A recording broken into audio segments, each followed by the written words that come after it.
What's good? This is your boy Tico, Tren, aka Tico motherfucking Tren Red Pill. This basically is going to be about this forum is going to be about Black Lives Matter, the shooting in Wisconsin, and the lady that got drug out of her car for not paying attention or not listening. So we're gonna talk about this lovely phenomenon that's going on that's annoying, quite annoying, with a lot of people just doing stupid stuff. I'm waiting for MIGTOW and the Wind to come in, and I'm waiting for Barry Yam to come in. And there's me that'll be in this live stream because I kind of figure we're gonna do it with some black people that way they can't throw shade on somebody basically when they do it. So we're gonna do it with all black people. So that way they can't be like, well, you're all racist. No, we're not all racist because we're all black. We're calling it like we see it basically. So disclaimer: everybody on the panel is black, whether you like it or not. So you're gonna have to hear the truth coming from us. We're waiting for MIGTOW and the Wind to show up, but apparently he's busy or something like that right about now. But he's supposed to show up too. But yeah, we're going to talk about the whole entire Wisconsin shooting incident and our views on it. We're going to talk about the woman that actually got pulled up out of her car recently too for not obeying the cop. The one that had was a Saturn. They had the Saturn license plates put on the Acura vehicle. We're going to talk about that lady. We're also going to talk about various other things that's going on and stuff like that though. And the sad part about that, and we're also talking about Black Lives Matter. So that's going to be a talking point in this video as well. So it's going to be one of them videos. This is going to be one of them videos that's probably going to hurt a lot of people's feelings. And a lot of people aren't going to probably like what we got to say, but it is what it is, and it's called truth. You don't like it, then you not listen. Starting off with the Wisconsin thing. You want to take it away, Barry? Yeah? Or did I not put them in? I probably didn't put them in. Oh, shoot. Did I put them in? Hello? Barry Yam. Hello? What's up, Duzangs? What's up, Seeker?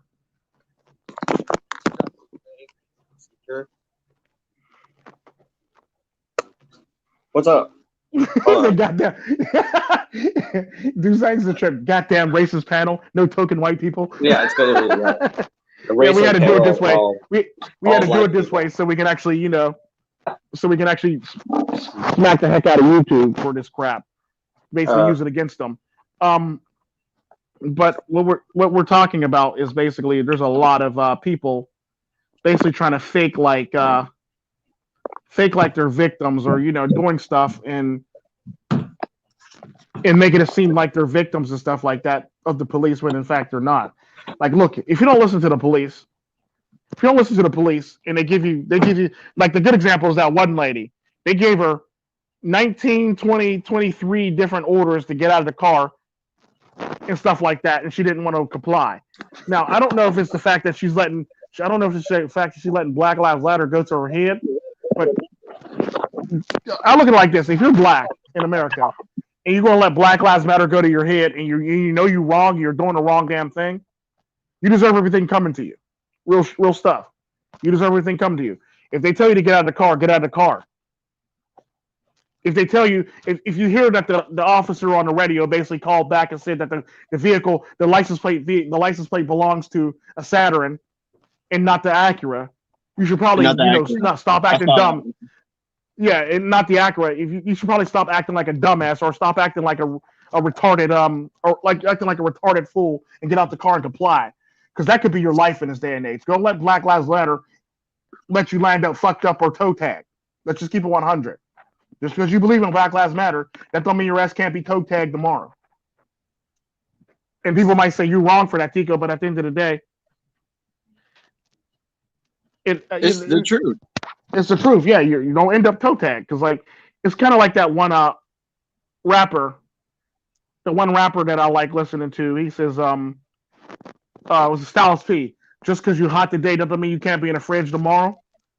You're a family man. I'll send you back to your kids in a jar. Basically, that's what's going to happen to your ass.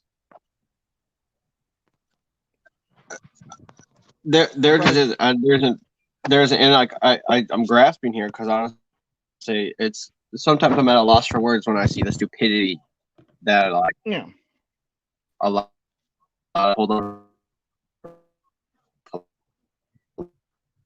about something that they get worried that's going to happen.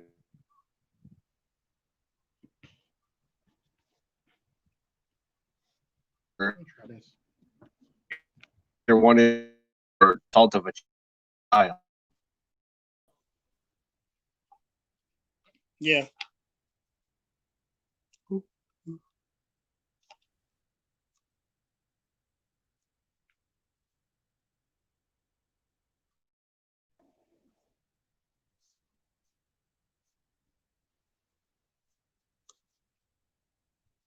Here goes that's Yam again. Yeah, I'm coming in with two different things. Um, Can you hear me now? if you're living the kind of life where you're gonna have to evade the police, perhaps when they pull you over, I would say you shouldn't be.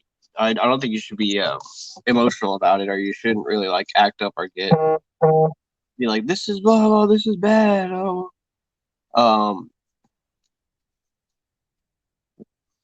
Yeah, because the sad part about that, at the end of the day, like, you got to actually comply, especially if you know you're going wrong. You don't want to bring no more attention to you than you already bring it to yourself by being wrong in the first damn place. Because you can't do stuff like that. And at the end of the day, look, I don't care who you are. Hell, people that go to Harvard black people that go to Harvard found out very quickly that just because they're in Harvard, it doesn't matter, and they can still be touched in a chin back hop. And this is the thing that pisses me off about a lot of the black community. They think because we out here marching, Black Lives Matter got them up on their bold Kool-Aid drinking cells, and now you're getting hemmed up and shit like that. Like, no, it doesn't work like that. You can't be out here you can't be out here like Karen yelling up in the cops' faces, pointing in their chest and stuff like that, like you big and bad, because you end up on the ground like you big and bad. Well, what I realized too is it's hard to tell somebody. It's hard to like tell somebody where they fucked up if they don't understand it was a mistake. If they think that that's the way they should live life as like a hardcore gangster, and then but then because like I've seen even normal people like code switch, like when it comes to talking politics, they're like a kind of like a memey kind of rebellious person, but then when it comes to them in public, oh, they're very agreeable. They're not as they're not as abrasive, and so I think it's kind of like a multifaceted issue. But it all boils down to just the fact that like they won't that like they're incapable or somehow incompetent in order to actually like live their life in a way that doesn't make them a target socially, like to being picked on by police officers and law and order and being a victim to it. It's like, to me, there's just like so many different ways that you could fix that. Meanwhile, you want to complain about how you're being treated. Yeah, that's the sad part. Like, wait, so we're complaining about being treated poorly now, but you do realize that you weren't following the rules in the first damn place. Like, a good example of that is this. Like, everybody's talking about the guy that got shot in the back. Like, look, I'm approaching this like the Wendy's guy. Look, if the cops are telling you to knock it off or stop where you are, and they got guns out, you should probably stop where you are and not get in the damn car. Because at the end of the day, that car is seen as a great threat. So at the end of the day, he got himself shot for a reason. There was a reason about how he got shot. Because the cops don't know what he would have did if he got in the car and drove off with the car. The cops don't even know if it's his car. So he deserved everything he got. I'm sorry, I hate to break it to you, but he deserved everything he got. Like, well, I hate to be the bearer of bad news. They did rush through the trial process, but I mean, they also, if you stay in one spot, I mean, you're pretty easy to get a beat on. So they probably knew enough to approach the man. And then, and meanwhile, like if a black person kills a person over a pair of Jordans, then it's just like a closed, like an open and shut case. It's like, oh yeah, he was guilty. He definitely was guilty. So we should, I mean, we don't need to talk about that pettiness, but oh, Yeah, somebody like continuing a life of crime and assaulting and like assaulting people, selling drugs, stealing things. That person gets shot. Oh, yeah, just overlook all the bad things that person did. Just overlook it because racism. yeah. And the sad part about that is like this. Even when the people get shot, they always go back to their criminal history. And don't get me wrong, this it's stupid to go back to their criminal history. It doesn't really matter. The question is, what were they doing at this time, and was it justified? Sad part about that is that shooting was justified. It was a bit excessive, but it was justified. It was just it was no different than a guy at Wendy's who was sleeping in his car in a parking lot. If the cop tells you to stop, you keep on walking around, and you go to your car, they don't know what's in your car. They don't know if you're going to your trunk to pull out some guns. They don't know what the hell they're doing. The hell you're doing with your car. And the sad part about that, a car is just as dangerous as he could have got in his car and ran over a couple people. Now they got a high speed chase and he done killed a couple people, all Yeah, trying to get away. Like, and it's the stupid stuff like that that pisses me off when it comes to black people. And they always want to paint it, or Black Lives Matter always want to paint it under the guise that, oh well, this shouldn't have happened because of this. Well, no, he should have listened to the cops and shouldn't have tried to get back in his car. Because I know damn well if me as a black man, if I was to get back in my damn car, my black ass would be shot before I even got to my car. So they actually gave him fair chances. My black ass wouldn't even have made it back to the car door. yeah. I mean, if when you go, yeah, like that's you understand how it is on a road, and like you don't want to spend too much time out there doing stuff like especially if it's a high pressure situation. Oh, definitely not. You never want to do and, stuff and, that's high and pressure like and put yourself in a situation if who you're knows what black. a person could be trying to set you up for if you're in their neighborhood and they have a feeling that they're going to be caught, like the longer you stay out there is the longer it takes for somebody to like set up an ambush or something, and you never know what's gonna. And I hate this liberal attitude of just like making black people seem like the most helpless, most dumb, uh just unintelligent, unresourceful people. Like they're like, oh, they've been poor for so long, they've been this that so long. Like, yeah, but they've been plugged into the internet and had Instagram and Twitter and Snapchat and all that. They've made thousands, hundreds of thousands of dollars based on having like followers and shit. Like you can't say that these people are beneath a certain level of competence to actually do basic stuff to get through life, because they prove you wrong Yeah, even all though the you're time. hiding. And that, Yeah, yeah, and they pull the most shady, terrible stuff just because no one really gives them really gives them the benefit of the doubt that they're just a normal human being, and they well, it's not infantilize even them. that. It's basically what we were talking about the other day about the whole entire social standards. Like black people by far, African Americans by far live below the social standards, and this is where they're expected to live. So therefore, they don't really expect you to do much with your life, and they expect you to be who you are. They don't really expect they want black people to come to the normals. Republicans want black people to come to the average standards, the average social standards on how you should act and conduct yourself in public. Because at the end of the day, it's like we always talk about all these other minorities that come into like the country and they don't conform to like the culture. When you got people that have been living there this whole entire time that's never did one thing. Well, in the beginning when there was Black Wall Street and Seneca and all those places they did, but now it's like they don't have to. They get a pass on not conforming to social society for all intents and purposes. And by saying, and by the liberals actually giving them a hard pass on saying like, well, they don't know where, the DMV is, or they don't know where this is. You're making them sound like that. The more they talk, they make black people sound dumber and dumber each time a liberal actually opens their damn mouth about what their beliefs are on black people. When in fact black people are more likely to have an ID on them than white people. Yeah, or like it's funny Because because you'll Because see like that all 72 hour thing, that yeah. 72 hour being detained for 72 hours ain't no joke. Trust me. Like especially if you're black and you don't got no ID on you, being detained for 72 hours ain't no joke. Yeah, that's like at a traffic stop too, because you could, I mean, or Yeah. not, well, not but it's just like there's so many places where like I've seen, yeah, black people they have an ID, they have their driver's license, they have all their paperwork, they're all organized, everything, they know enough about the system, but it's just like certain fools or people who are kind of not not up to speed, they make everyone else look bad because Yeah, they're exploited by yeah. America in order to push a narrative.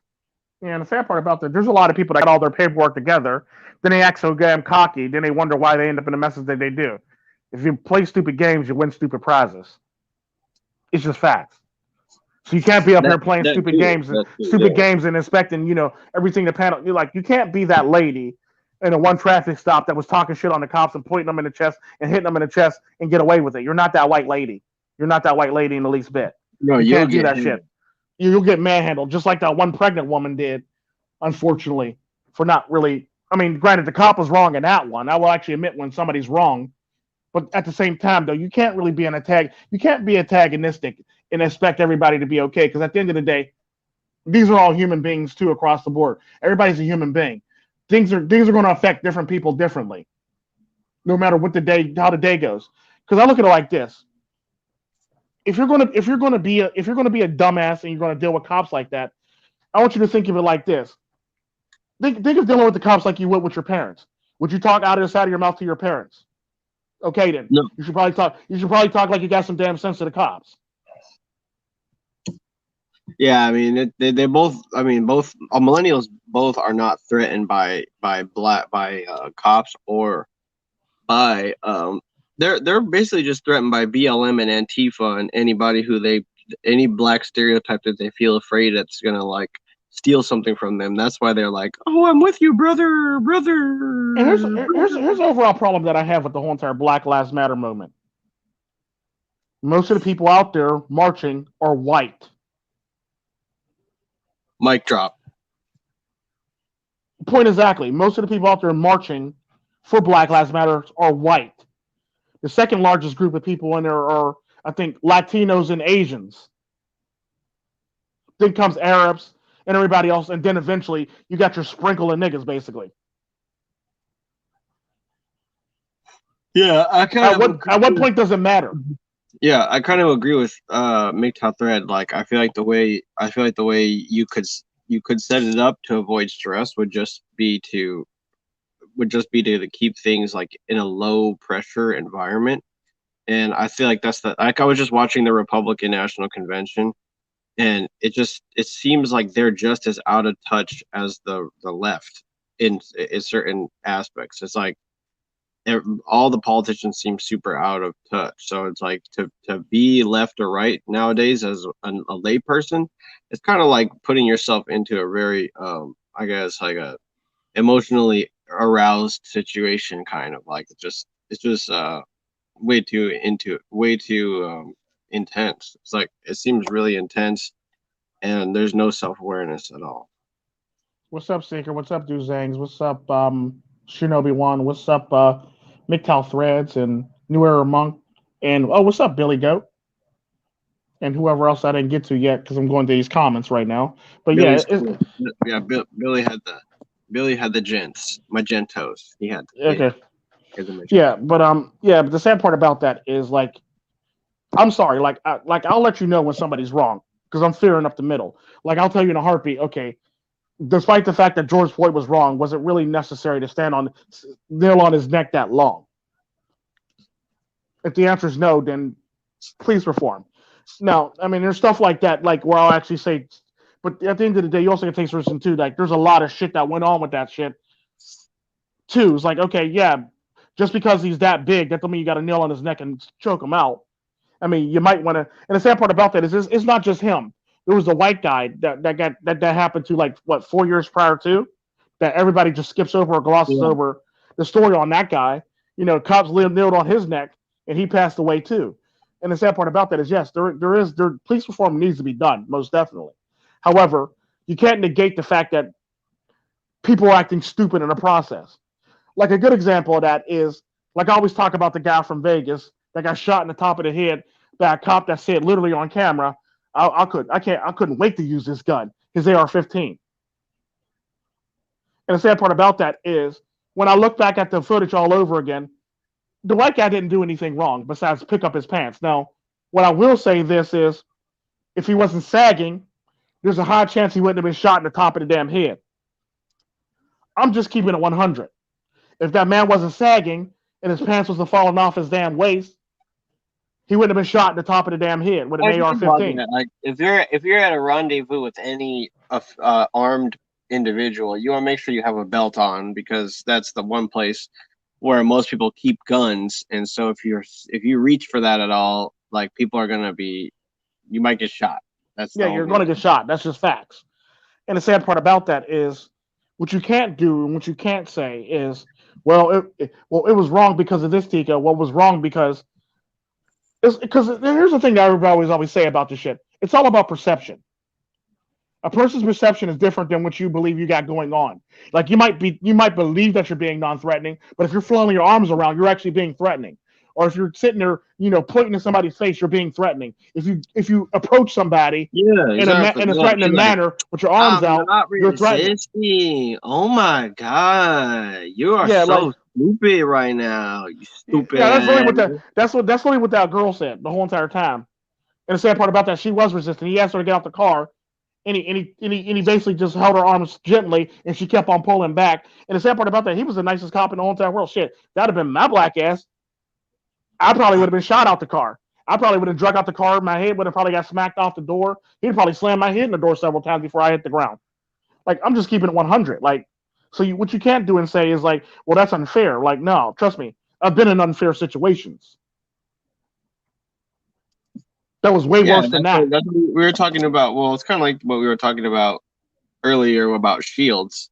It's like you kind of if you know how to protect yourself, then sometimes it's advantageous to put yourself into like dangerous situations. Kind of like what Double I was saying with the whole survival aspect. Like you kind of have to be able to adapt, and the one way that you adapt is like by learning like to take like to not to take a hit, but where you're vulnerable and protecting that area.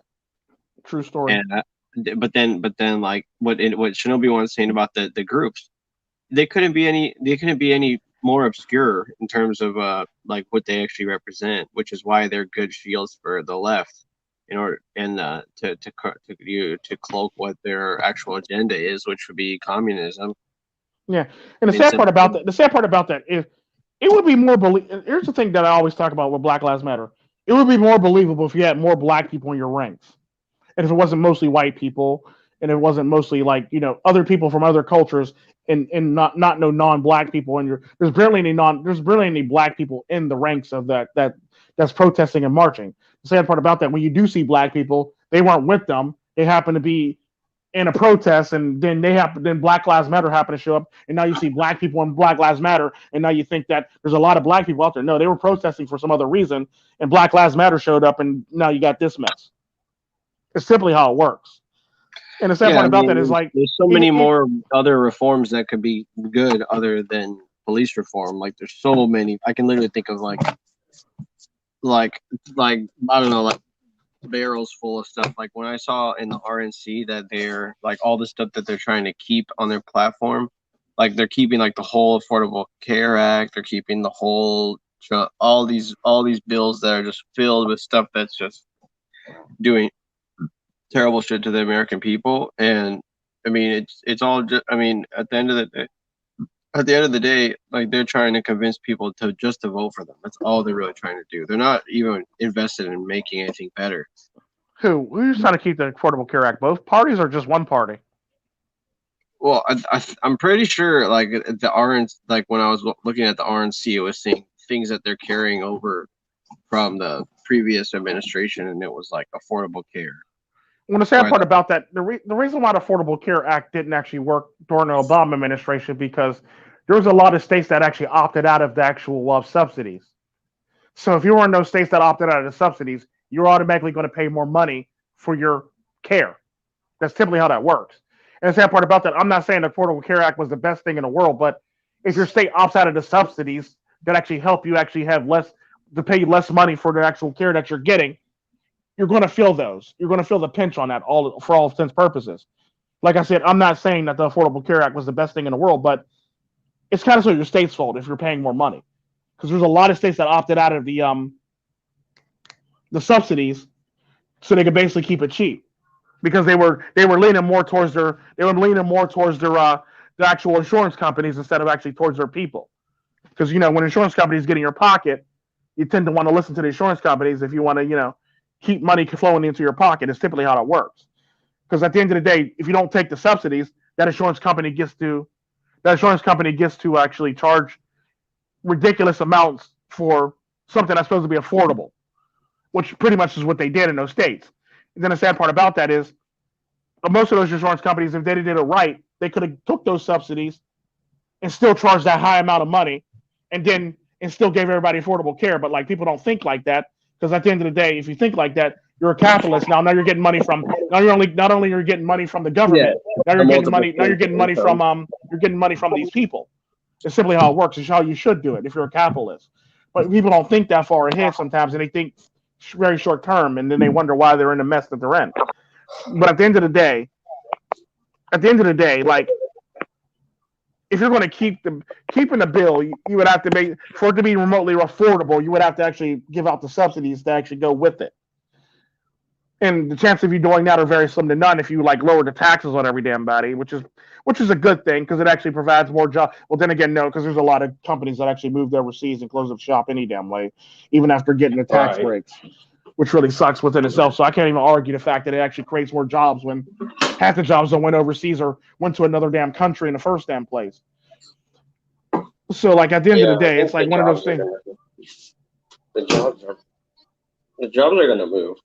For sure. Yeah, the jobs are going to move no matter what, even if they cut taxes, or they're going to move no matter what, which is sad.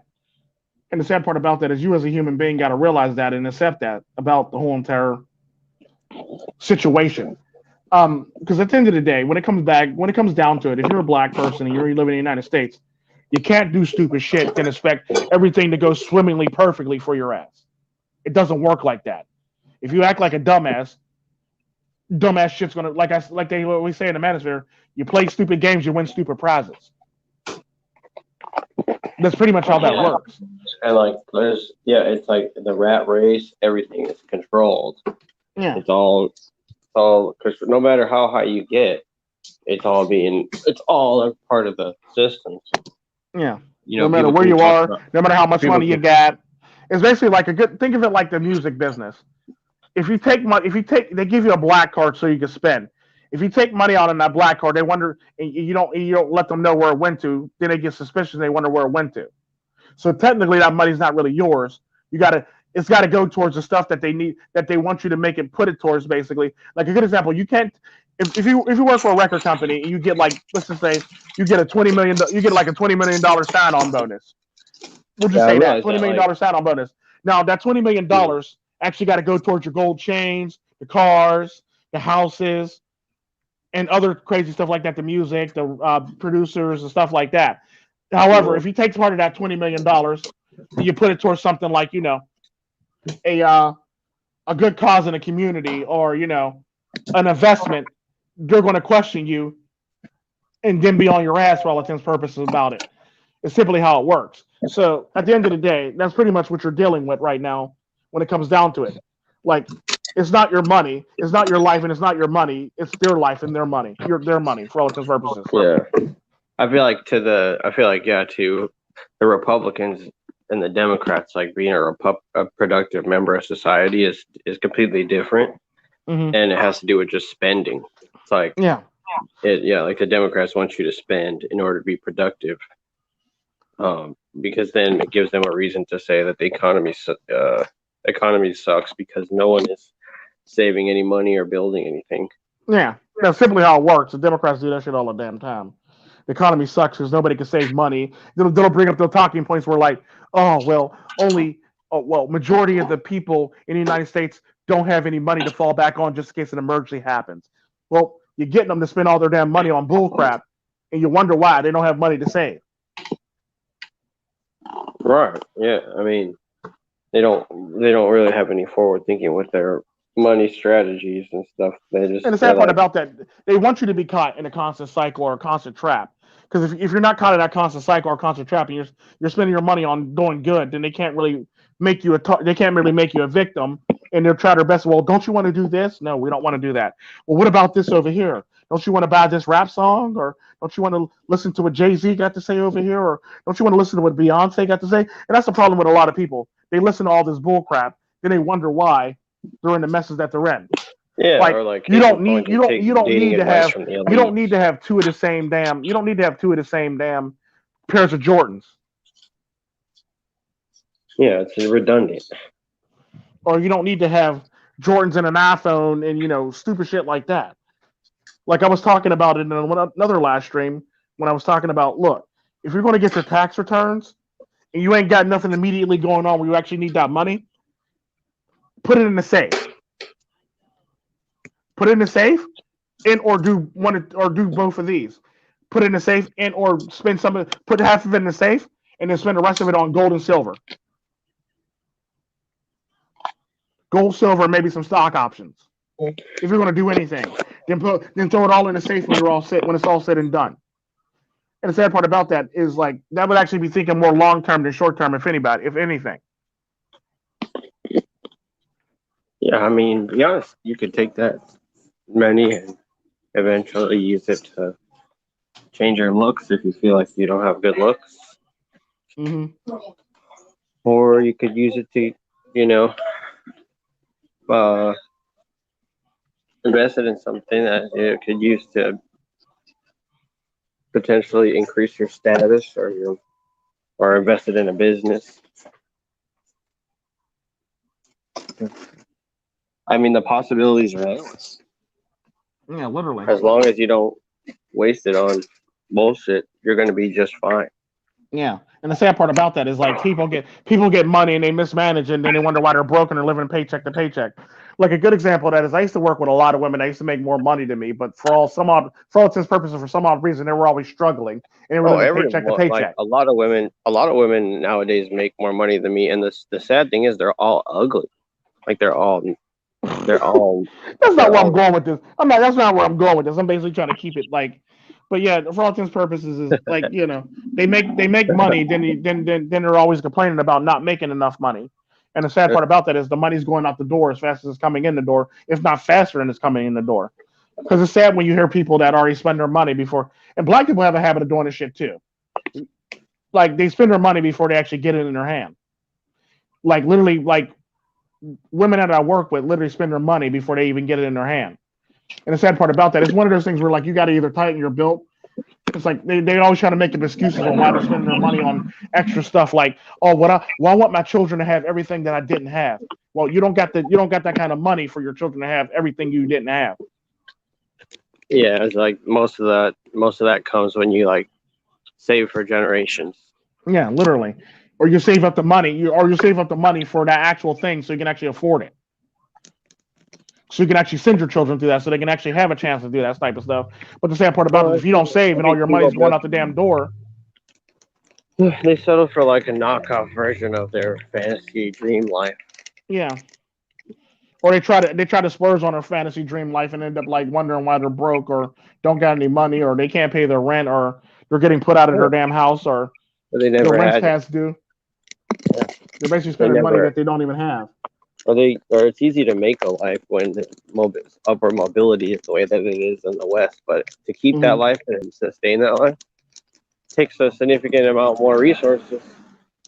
Stuff that you didn't really think about when you were just maintaining your frame and moving up in society. It's kind of stuff that you have to reflect on and realize is it really worth investing in. Yeah, I agree with you 100% on that one, Billy the Goat, about the spoiling kids is abuse. It definitely is because you're not teaching them anything, and it technically is a level of abuse at that point. Because the minute you don't give them what they want, then they're gonna fall out on the ground and cry like a little girl, or cry like little children, like they are. And the sad part about that, you're the one that created that mess that you're in now. You can't blame your child for being a spoiled brat when you help create the monster. It's simply that whole entire thing where like you created the monster, and you deal with the monster now. And the sad part about that, a lot of the people wait too far down the line in life to actually deal with the stuff, and they wonder why their children are 16 and pregnant, or on an episode of scared straight or beyond scared straight. It's just stuff like that just blows my mind when you hear people actually talk about stuff like that. Or go on Dr. Phil talk about I can't control my daughter or Maury show or whatever the heck, basically saying all this craziness. Yeah, I don't know where I went wrong. I wish she would have grown up right. Yeah, and, well, who's gonna raise her the right way? Yeah, you got to actually raise them the right way for them to actually want to grow up the right way, or for them to need to grow up the right way. If you're not willing to do that, that's going to be the problem.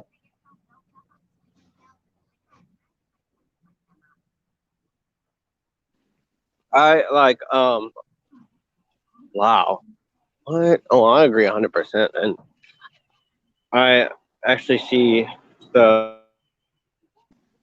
fact that certain people can't even listen to the Republican National Convention without switching it over to Sports Center. It just shows you how convinced people are of just Disney Princess Land. Yeah, and it's sad when people are stuck in that type of mentality, because they tend to blind themselves. Because the funny thing about that, they did a study on that type of thing, where they found out that all liberals only listen to liberal, left-leaning media only, whereas conservatives actually listen to both left-leaning and right-leaning media. This is typically how that works. It's sad when they were complaining that the right is racist, racist talking points, and what they refer to them as racist talking points, and they're basically mirroring themselves. What they refer to that as when everybody is agreeable in the whole entire conversation. What's the name of that? Shit, when everybody's agreeable and they all agree. Not groupthink. I said it in the live stream about us. Where people say, "Well, you're nothing more than echo chamber." Echo chamber, yeah. And the sad part about that, it's funny how the left will always point at the right for being echo chambers and racist echo chambers, when the fact that they actually listen to both your side when they listen to the news, and they both listen to both their side when they listen to the news. But you only listen to your side, so you're actually an echo chamber, which means that the left is always projecting the things that they do onto other people, which is sad. Like a good example of that is, I remember the one time a lady called me racist. I was like, no, you're racist. Like, how am I racist? Well, you have reverse racism. Like, no, that doesn't make any sense. No. I'm actually very proud of who I am as a black person. Like, I can't be reverse racism and when I'm proud of being black. I'm just proud of being black. I'm just proud of being black and being a successful black person, not some ain't shit nigga, basically. So it's not reverse racism. It's basically me being proud of me being black. Because I'm very proud. The sad part about that, because there's not too many black people. There's not too many black. Successfully black is definitely not something I've heard anyone else say, and quite positive and articulate. Yeah, like there's a difference between being successfully black and being proud of being successfully black, and being disappointed in people who don't even want to live up to those expectations or act like they can't live up to those expectations, or pretend like there's some mysterious force holding them down when in fact there's really not. Like I said, Jamaicans, Afro-Caribbeans, Afro-Latinos, and Africans basically come over all the damn time and prove that whole entire thing wrong. Yeah, or I guess propping themselves up too, because you got to think about it from the thug standpoint. It's like all this false confidence, this material wealth, kind of makes it so they can ignore all of the actual deficiencies that they have, or they suffer as a result. And the sad part about that, some of the worst real thugs actually don't have all the confidence in the world. Like all the most dangerous thugs, they really don't have all that confidence. Believe it or not. Yeah. And the sad part about that, those are the ones that's doing the most killing and the most dope dealing, basically. Wow. So Yeah, I mean that makes sense. If you're more confident in your position in the game, you're less likely to engage in infighting. No, if you're more confident, you're more likely to engage in infighting. If you're less confident, you're less likely to engage in infighting because Well, what about you're on your purpose at that point. Like you don't give a damn. Like you may not have the best confidence, but you're making money. So that pretty much compensates for your confidence for all intents and purposes because you're making money, and that's all that matters to you is you getting this paper. That's pretty much how it works when you don't have all that confidence to basically counteract Well, that. yeah, and I realize with the game too, it's like it's like you either get all of it or you get none of it. Yeah. Because there's people. Because the sad part about that, the most people with the most confidence are the ones that always get arrested the most. Yeah. True. The most cockiest or the most confident people get arrested the most. I guess in the I game. just see it differently though, because I see confidence meaning you don't have to try to infight because you're secure your position. Whereas if because the sad part about that is you fail to realize what a lot of these people do who have all this confidence is they infight and they pick fights with other people or they call them names and shit like that. But then when their supplier runs out, they have nobody they can turn to, or they'll do one of them things where like they drive around in a nice car and they don't have a nice job and they wonder why they're getting arrested. You see what I'm saying? So they always end up in a slammer. They always end up arrested on bullshit that they could have prevented had they had done it properly. That's typically how a lot of that stuff works. Like the people with the least confidence don't get arrested. The people with the highest confidence get arrested all the damn time because now you want to run around. Now you want to ride around and stunt in a car while moving weight in a car that you probably shouldn't be moving weight in. If you're going to move weight in a car, you should move it in a car that that's inconspicuous or that's a piece of crap. So when you get arrested, you get arrested with that car, not your actual nice car. This is the problem that a lot of the people who are confident have when it comes to stuff like that, are people who that are the most cockiest, most confident people in the world. They want to ride around in vehicles. They want to ride around in vehicles like that and make it seem like they got it all. And the sad part about that, what they got all is they gave the cops all the information they need to arrest your ass and throw you in jail. Yeah. Well, I mean, it's like in the role of Tomasi Red Pill, you have be your own mental point of origin, or at least, or I think that was like entrepreneurs in cars. Mm-hmm. And so I think a lot of people think that as long as they just maintain frame and they speak with a masculine, timbre in their voice, that they're gonna survive any encounter with the police. So like they're gonna survive any encounter with a gang member. Yeah, the sad part about that is those are the ones that always end up dead first. Yeah.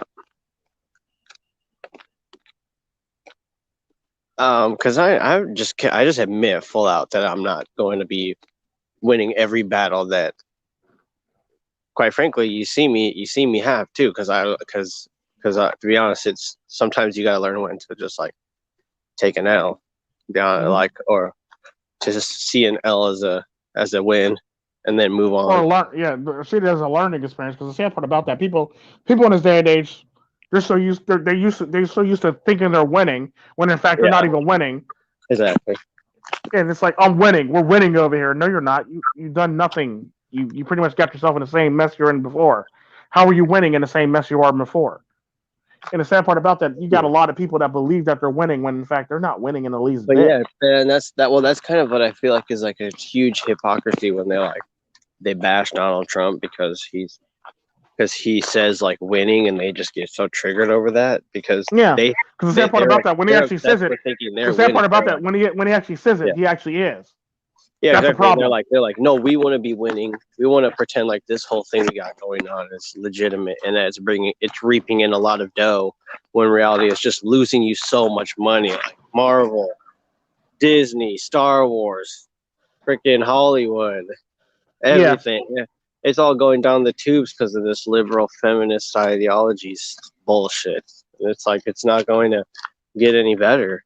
and so you can't say that's a winning trajectory. It's probably going to end. We're probably going to end up speaking Chinese. Yeah, especially with that get woke, go broke that mentality that we got. We're definitely going to be speaking Chinese. Yeah, pretty much. All our companies like Miramax and Paramount are all going to be Chinese films now. Film companies. As a matter of fact, a lot of them are already over there filming in that country, trying to avoid paying taxes right now. No, really? Mm-hmm. That's why they made like Paris and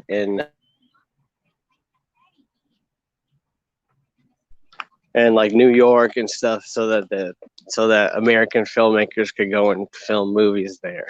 Basically. Mm-hmm. Yeah, basically. That's genius. That is genius. Mm-hmm. It's cheaper to film in China than it is to film in America. Well, yeah, I mean, most of the props just come right out the factory and just right across the street to the movie studio. Yeah, literally. Which is sad. Yeah, you can build Paris. Especially if we could build something that looked like Paris or New York or any city that you wanted to look like. Hell, I think they even have the London, the famous London clock there too. In a certain city in China, they have like Big Ben. Yeah, they basically have Big Ben. I think they have a city there, a town there that looks like London with Big Ben, and the London Bridge. Wow. Mm-hmm. They have the Statue of Liberty. I think they have a replica of the Statue of Liberty in New York. Oh my goodness. They just like it doesn't matter. They don't even need an ocean to make it look good. Like it already looked. It still looked real, but it's just in the middle of a landmass. Yeah, and a lot of their cities are off the bay anyway. So it's like one of those things where it's like it's off of a river or an ocean or a lake or a sea. So they basically make it look good either way. Yeah, that's crazy. That's cool. Actually, I kind of like that. They're just that's what they're doing in order to make money during this time. Because they know Americans need their movies. Like, we need our movies. And the sad part about that, a lot of the movies are actually filmed over there in those towns versus actual Manhattan because it costs you that much money. Like you'll hear like various movies they were filmed in like New Zealand, or they were filmed in Iceland, or they were filmed in Ireland, or they were filmed in other countries basically. And my favorite one is the one that they say was filmed in New York when in fact it was actually filmed over there in China. What a replica in New York. So they don't even care. They just lie straight to your face. Like, this is New York. Yeah, and the sad part about that, you wouldn't be none the wiser because it looks like New York. Yeah, and you're like, I ate food there. And in reality, it's like, no, you didn't. And they do have a little China in New York too. They even have a little China there. Like they're in China and they have a little China in their city of New York there. The replica city of New York. They have a little China. Like think about how sad that ought to be for you have a little China in China. Yeah. Yeah. Well, yeah, there's probably just as many Americans there now too. Oh, there's a lot of Americans in there. There's a lot of Americans. There's a lot of expats in China. There's a lot of expats in American expats in Japan. There's a lot of American expats in Central and South America. There's a lot of American expats in the UK and Canada. So like they're all over the damn place. They're literally all over the place. There's expats everywhere when it comes to matter of fact, I've heard that there's actually more people from America that move to other countries than there are people that actually come from their countries to live in another country. Unless you're part of one of them, like I'm talking as far as like first world countries are concerned. There's more people who come from America that live elsewhere than there are people from other first world countries that come from somewhere and live somewhere. Like a good example of that is Canada. There's a lot of Americans going to Canada, but the sad part about that is there's not a whole lot of there's a decent amount of Canadians coming to America, but the exchange rate is different. And he fell out again we're just falling out all over the daggone place. Yeah, but the sad part about that, I'm tall in China. That's not all I know. I'm tall in China. I'm tall in China. This guy. But yeah, it's just stuff like that that just blows my mind when you hear stuff like that, and it's kind of sort of mind blowing when you hear it. It's like, wait, what? That especially, yeah, the fact that they're not suffering the way that, you know, you look, if you live or work in a local area, it's like a lot of people are on food stamp. A lot of people are, well, not even a lot. I wouldn't even want to say a lot too, because it's like I don't want to make it seem like more of a big deal than it is, you know. Mm-hmm. Because I feel like a lot of people are over exaggerate whenever they describe what's going, like the times and stuff that we're in. Like I feel like it's Mm-hmm. they like romanticize it a little bit too much. That's kind of why I feel like haven't been having the most like chemistry on the panel, or the most charismatic attitude, or been jump in to say the things now, because that's like my attitude, because I feel like the more people get super invested in this system, the worse off we're all going to be. Oh, definitely, most definitely. Yeah, so it's like That's the sad part.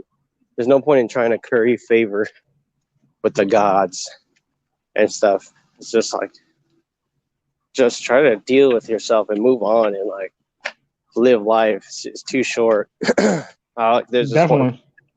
yeah, and there's this one person who I served the other day, and I asked them if they wanted hand sanitizer, and they were like, no, and I was like, wow, that's like a weird form of compliment nowadays. Mm-hmm. Because it's like, you know, you're not afraid of somebody else's germs. For real, you should be. That's the sad part. You should be.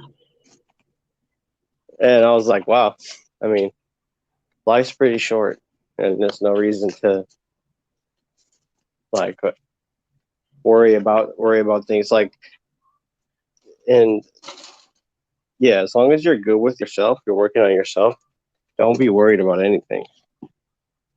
Most definitely. Yeah, You'll don't never be worried about it if you're working hold on on a second. yourself.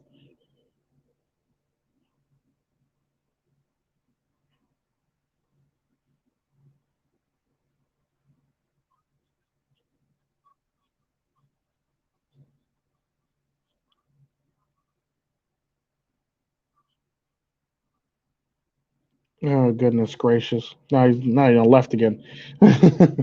But I didn't mean to leave you. I didn't mean to you're leave. fine. You're fine. I was Yeah. just picking on you. But yeah, it's just stuff along the lines of that where you got to address things or you got to do certain things, and people are always like, "Oh, I don't know," or this, that, and the other, or you know, you got to be able to sort it out or figure it out yourself. You got to be able to better yourself and do good with yourself for all intents and purposes to actually be able to make stuff work. Because there's a lot of people who suck at it, and it's like, why are we even doing this? Why are we here? Why? Oh, I guess it's just I feel like it's the rarity of good advice that makes me question all advice givers, because Mm-hmm. it's only like so often that someone actually be able to figure out what another person needs, because they Mm-hmm. make it seem a lot easier than it, or they make it seem a lot more simple than it is. Mm-hmm. Entail to at least the parameters for it, so Mm-hmm. they feel like anybody can figure out somebody who has potential, or anybody can learn about somebody easily with just a few conversations. And I think they gloss over a lot of the fine, like the dynamics of it. And like I think they think like a lot of things that involve like first impressions, which I think first impressions is about identifying constructs, and it's about like confidence, and it's about maintaining frame and stuff, because that's what you want to present when you're giving a good first impression. But when you're finished making a first impression, then every impression after that is just about kind of being more like, or less submissive, or like more or less being involving chemistry and dynamics, and like how you work that out with a individual. Way more Mm-hmm. important than how you structure a first impression, because you're not, people act like every single interaction they have with a person is like a first impression. It is like based on their first impression. It's like, you weren't talking like this at the end of when we last talked, but now you're talking like this again. It's like, wait, what's going on here? Yeah. It's like You run get into a rid- lot of that stuff too, and it's sad. It's like, really, dude? No, no. Now all of a sudden we got the courage to talk about this again? Like, really? Yeah, yeah. I mean, don't you notice that like any MIGTOW people who do that, or they suddenly change from being super vocal about something to then not really being vocal about it. Yeah, no. There's always that too. It's like you run into that with a couple people or a few people altogether when it comes down to it, because it's pretty much the nature of the beast, and it's pretty much human nature to do so, which really sucks. But Yeah. you got to be able to approach it properly and figure it out and sort it out and make it work for you to make yourself make it fit you or spin it to your advantage for all intents and purposes. Hmm. There's a lot of Yeah. people that'll just do something simple and then be like, well, I don't understand why this and this. Like, you're like, really, dude, really. Yeah. Well, yeah. It's hard. Like, almost you kind of have to just keep a mental journal of it, like, because I feel like otherwise, I've even had it happen myself where I thought I knew what somebody was trying to do, and then I got deceived or I got a little tricked. Yeah. That wasn't like, well, I don't understand. What's up, Americus? I pretty much learned right away. But Yeah. I mean, I feel like it's a field where you're bound to make mistakes, so you can't really have a hard-headed, logical attitude going into it every single time. It's like you kind of will be bashing your head against the wall.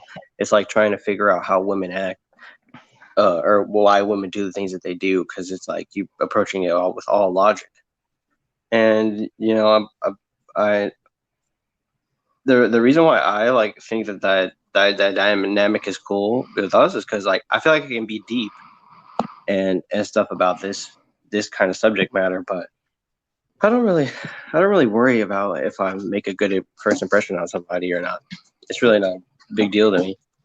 Sometimes that's a good thing. Like, Yeah. a lot of times that's a good thing if you don't worry about making a good impression, because at the end of the day, that's actually a level of confidence that a lot of people actually don't have, because, like, they're all about trying to put their best foot forward and not trying to embarrass themselves and stuff like that. Whereas, like, if you're like, I don't care, like, how do you beat that? Like, really, how do you beat that?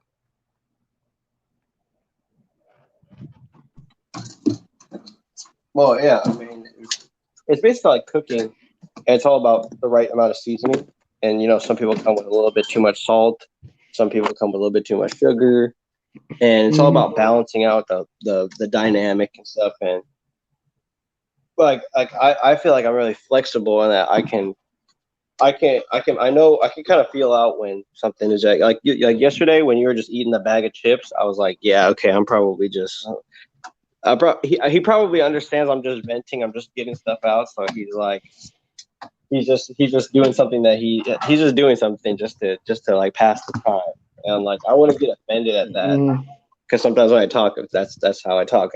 I talk at length. But I think it's different from the way that a lot of these content creators, they talk at length, because like they're just looking for people to like. I'm looking for people to dissect what I'm saying, but they just look for people to, like, nod their head like, yes, master. It's kind of fucked up. Very true, very true. Like, I know I wouldn't be a good leader, or I know I would make mistakes as a leader, but that would all be. I understand that as being part of the process. You got to make some mistakes. I mean, you got to make some mistakes, but if you can avoid those mistakes, like we always say, a wise man learns from other people's mistakes. A smart man learns from his own mistakes. Then I added, a dumb man basically makes excuses for all his mistakes.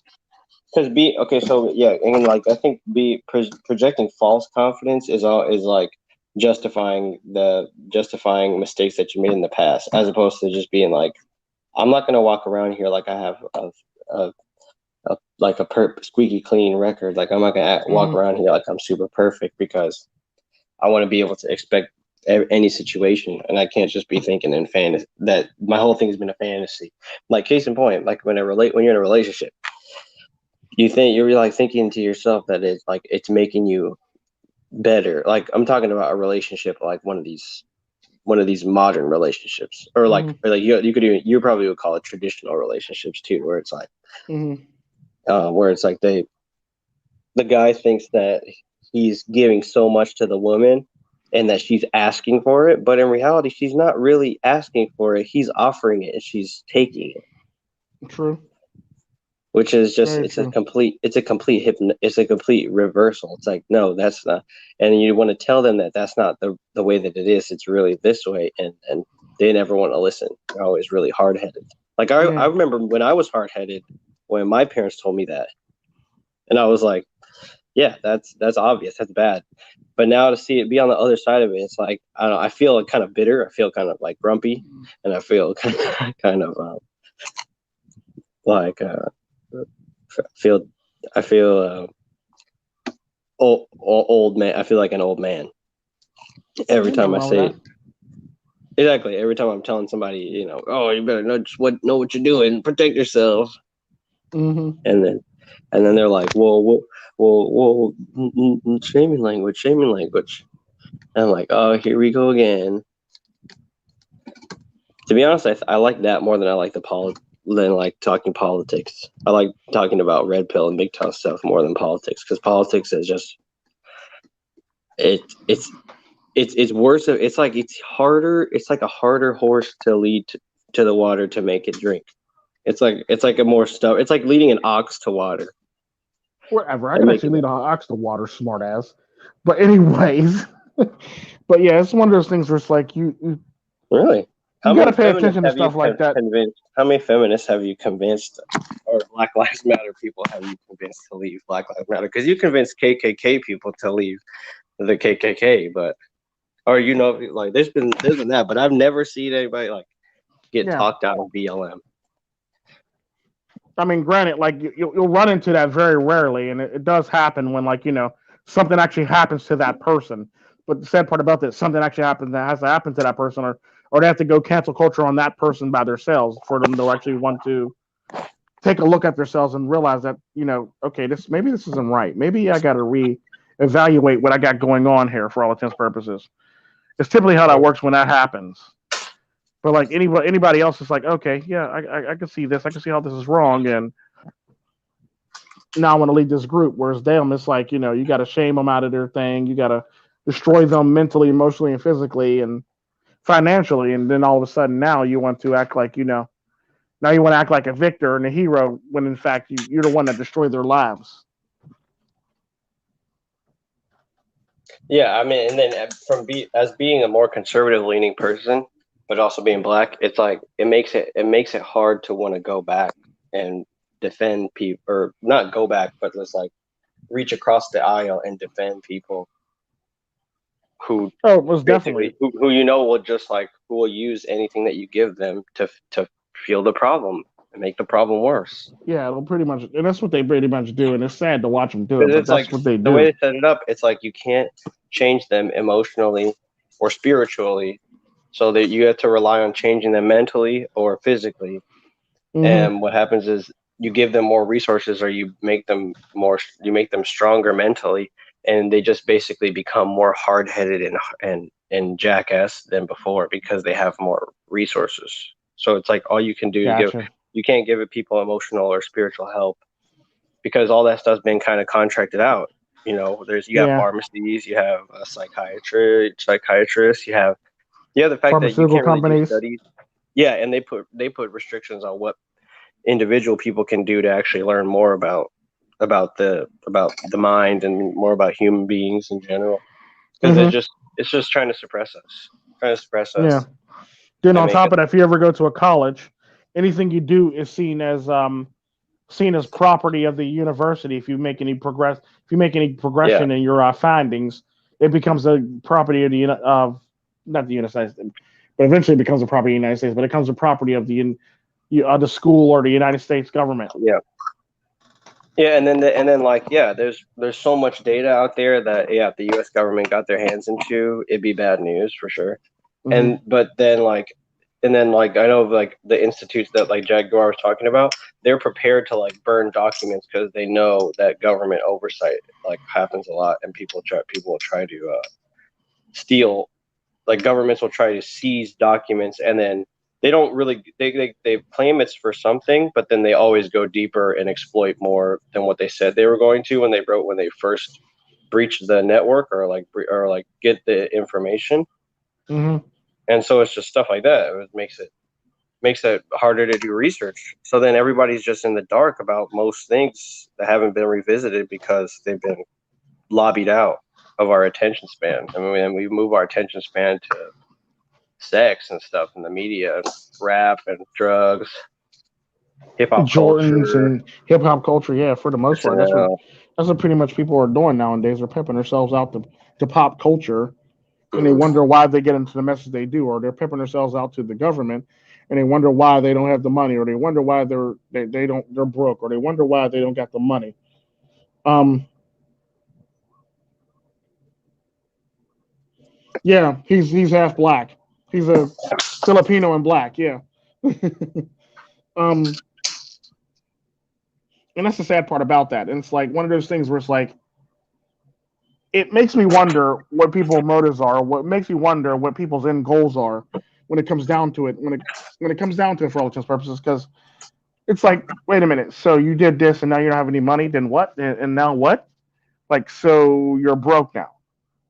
How's that happen? Why is this happening? Why are you broke? And it's just stuff like that that just blows my mind when I hear people do it or say stuff, and it's like, come on now, guy. Come on now, guy. Why are you broke, my guy? It's kind of weird to me though, but it's like, especially when I was talking about the one single mother that I used to work with, who barely makes what like 24,000 a year. She was able to buy a house in a nice neighborhood that set her back like a good, I think I want to say set her back like 240 something thousand a year. Her mortgage, her payments is two. I mean, not her payments, but her it was grand total of it was like 240 something thousand, and she was able to get a house. Don't have the greatest credit in the world. Got one income. Most of her money's going out the window, and she bought a house.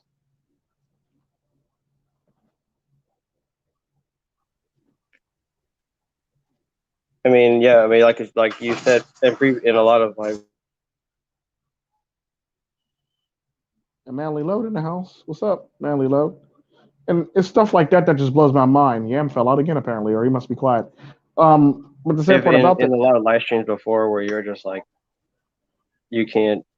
A lot of people they talk like it's a mental battle, but then what they really got to do is just sit on somebody's couch and tell them about their problems.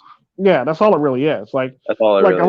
a lot of people, and that's it's stuff like this. What this woman just did with, she only makes like 20 something thousand a year, and now she's buying a house for like 240 something thousand a year, when in fact she doesn't even have the money to send her children to dance, her own child Two to hundred and dance forty class. thousand for a house. Yeah, she's paying 240,000 for a house, and she only makes 20. She only makes 20 something thousand a year, and she doesn't even have the money to remotely pay for her daughter to go to dance class. But she's buying a house. Like she literally has to sell stuff just so her child can actually have money to actually do dance class because she can't afford it. Like think about this stuff, and it just blows my mind. Like how do you not have this money, but you want to buy a house? And then they wonder why stuff happens to them, and they wonder why they lost their stuff or they lost a shirt off their back, or it's just stuff like that that just blows my mind when I hear it and when I hear people do it or say do stuff. Like when I hear people say and do the stuff that they do in America, it's like, well, I believe I should have a house. Well, no, only way you should have a house is if you have the proper finances to actually afford a house. What you can't tell me is that what you can't tell me is that somebody approved you for having a house, and you can barely pay for your daughter to go to dance classes.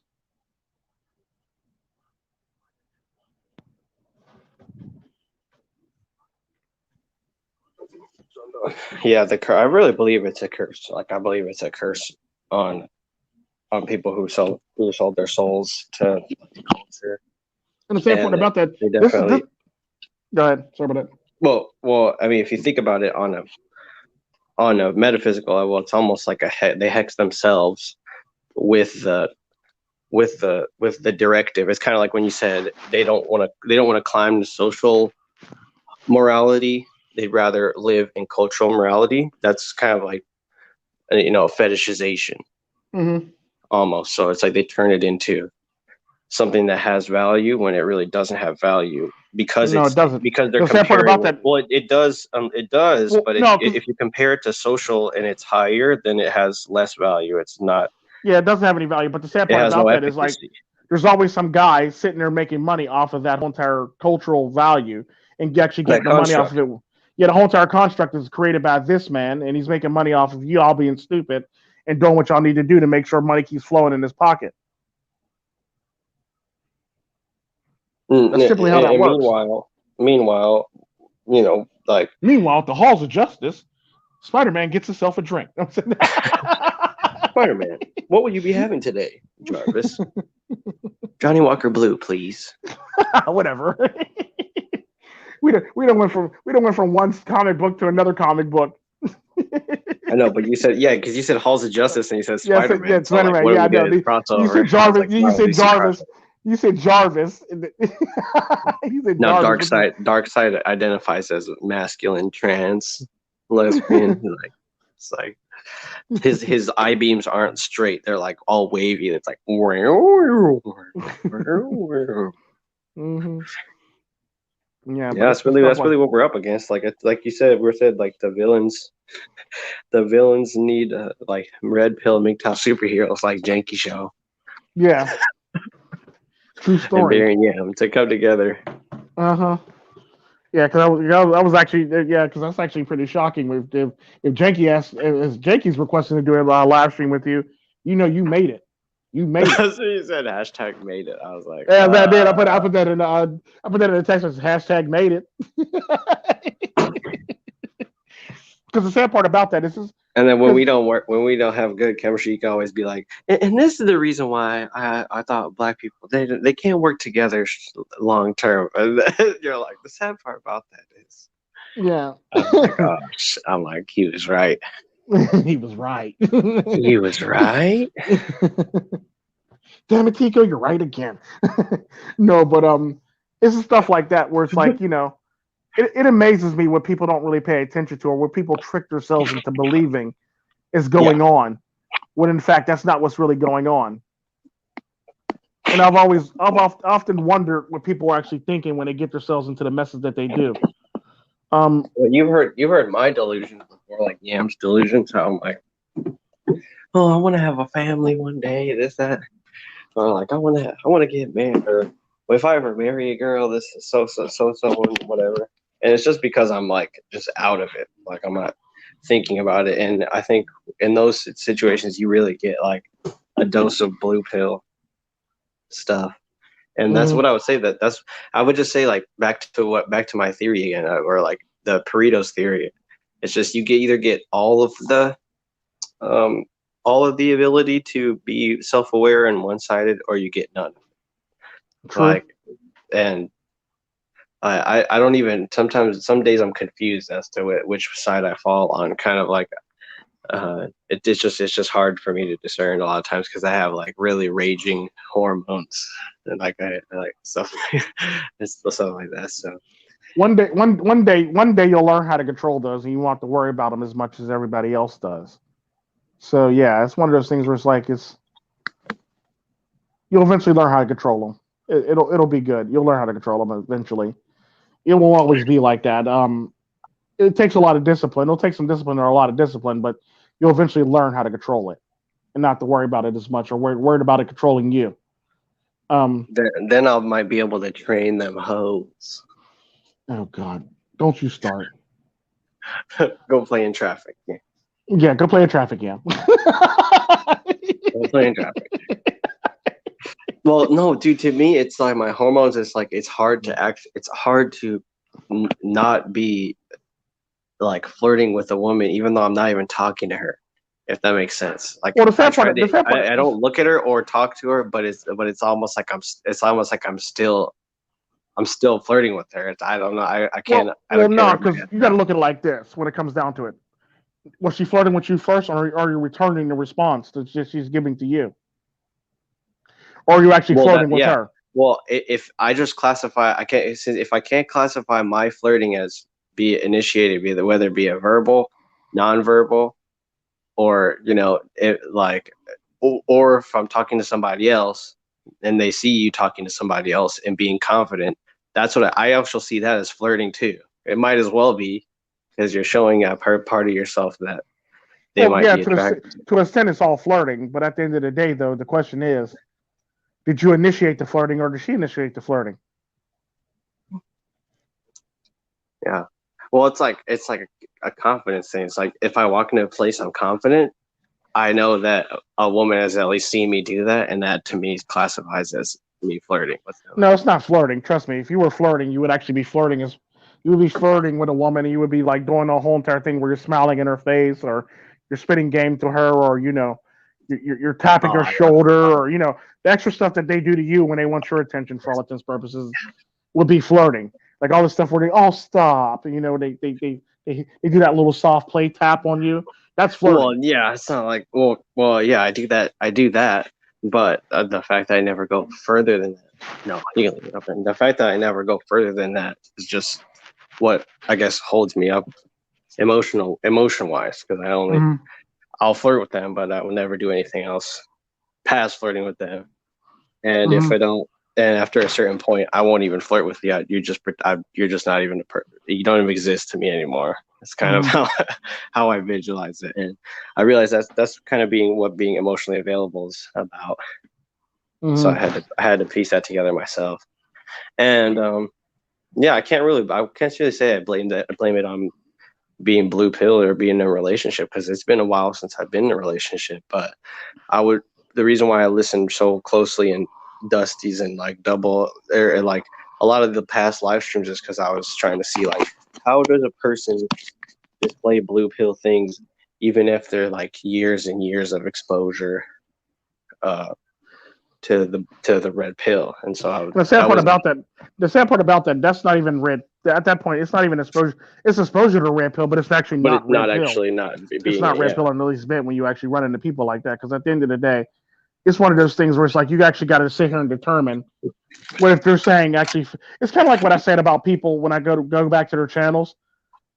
I go back and listen to their old stuff. If their old stuff doesn't match their new stuff, then I'm not going to sub to their channel, because now you're fake to me. For all purposes. Because like my especially if there's no progression from the very beginning, I was always MIGTOW, and it's like you see certain ones go from MIGTOW to red pill, or because me you could tell what I united and what my core philosophy was, because I always said like MIGTOW, or when I started talking about red pill, I said like red pill peddler, and because I realized like in the process you would need to take some of the red pill, but it would eventually you'd have to move on from that.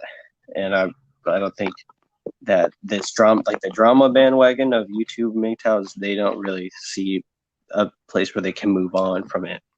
But me, it's like it's almost like they need it.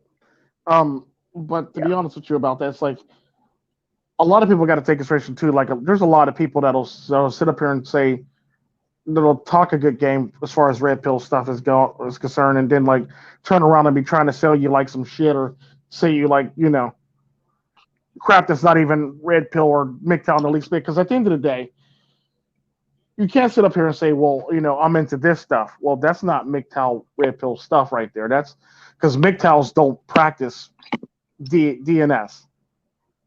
No. It's either smash or dash, or not at all.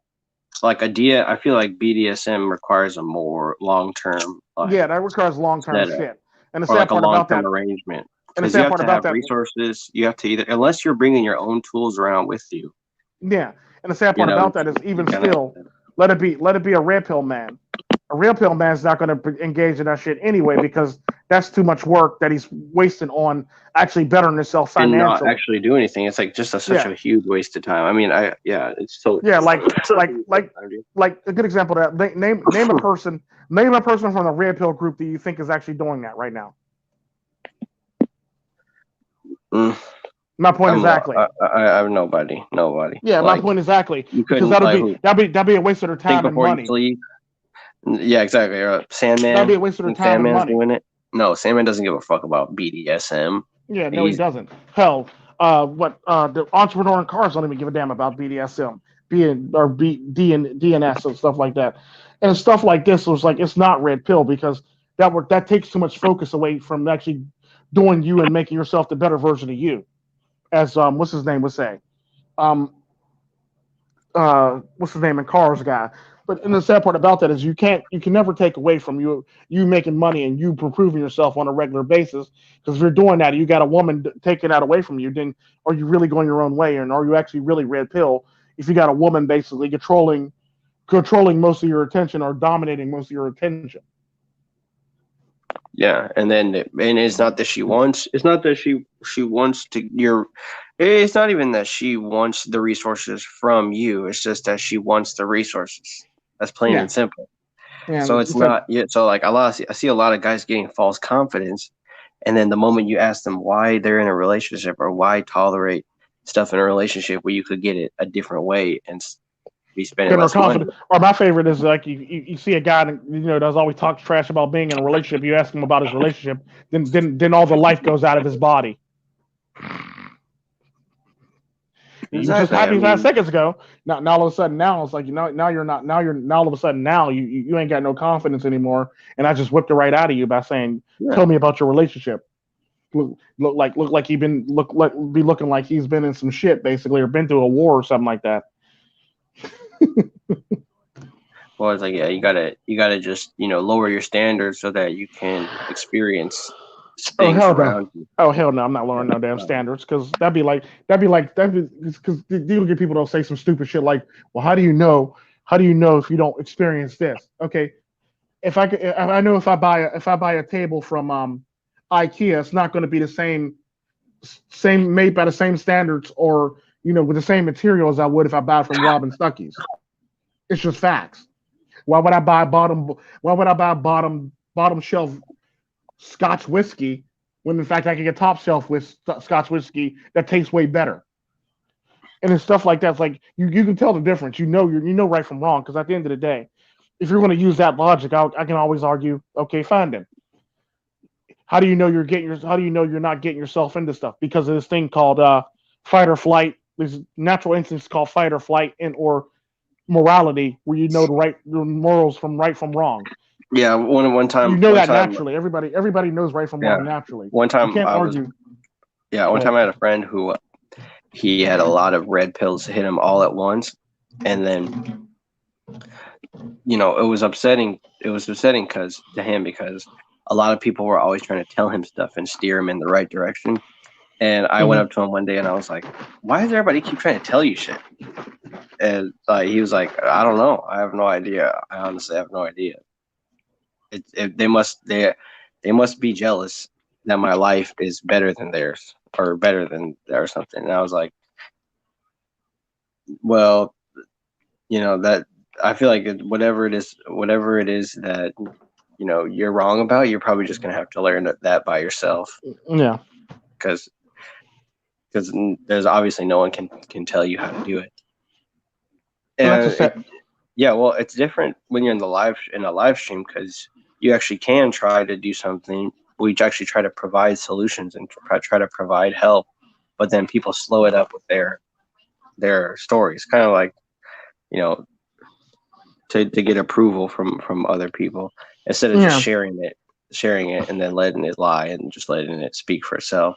They're like, how does everybody feel about this story? Does everybody like it? Is everybody engaged in it? Yeah, but that's just bullcrap. Like, no, if you can't tell your story without worrying about what people think of your story, then you're obviously trying to garner affection and attention and other stupid shit like that. And the sad part about that is like you run into people that'll actually try to use their.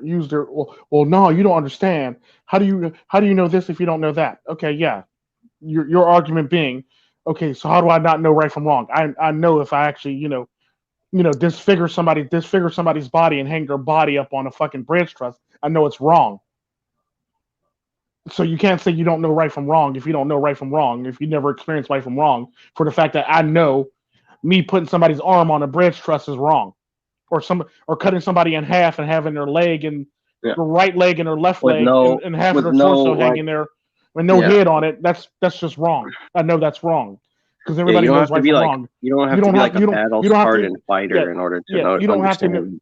you don't have to go through shit to actually not know right from wrong.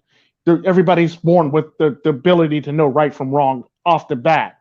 It's a base instinct that comes with human nature. That's just Well- nothing more. That's nothing more than a straw man and a cop out to actually argue your point, because you can't argue anything else, and that's the only thing you got, and you can't argue anything else to actually prove your point. And the sad part about that, a lot of people use straw men to try to argue their point on a regular basis, or they'll try to use ad hominems and straw men to do it at the same damn time too. I've noticed. And the sad part about that is you can't do that because that's not how this works.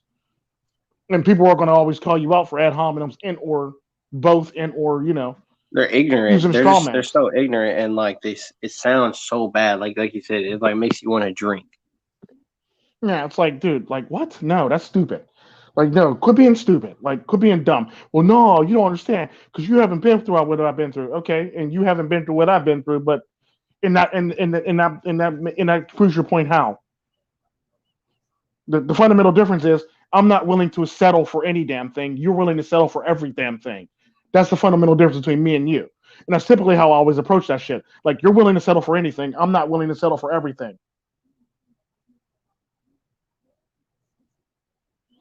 And you fell out again. Check you out, just falling out. Shit, I think I hear somebody spray painting or something in my neighborhood. But yeah, they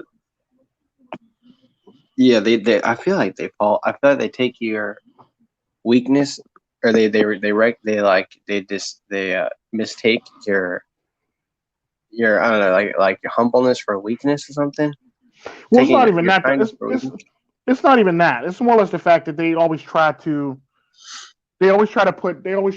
assume that they know about you or know what your situation is, and then they try to use it against you and say, well, you got this going on or this going on. Well, no, that's not what's actually going on in my house, because you're not here, nor do you talk to me anytime or long enough to actually know what's actually going on in my house.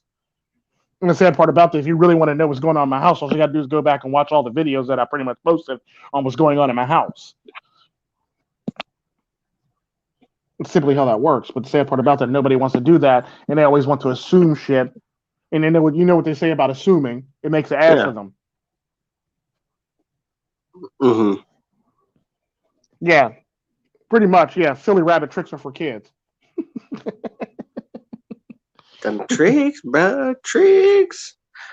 Yeah, and the sad part about that is like you'll run into a lot of people that do this shit on a regular basis and think that they're like, they're doing something good or doing something big or doing something amazing, when in fact they're just doing something that's just pointless.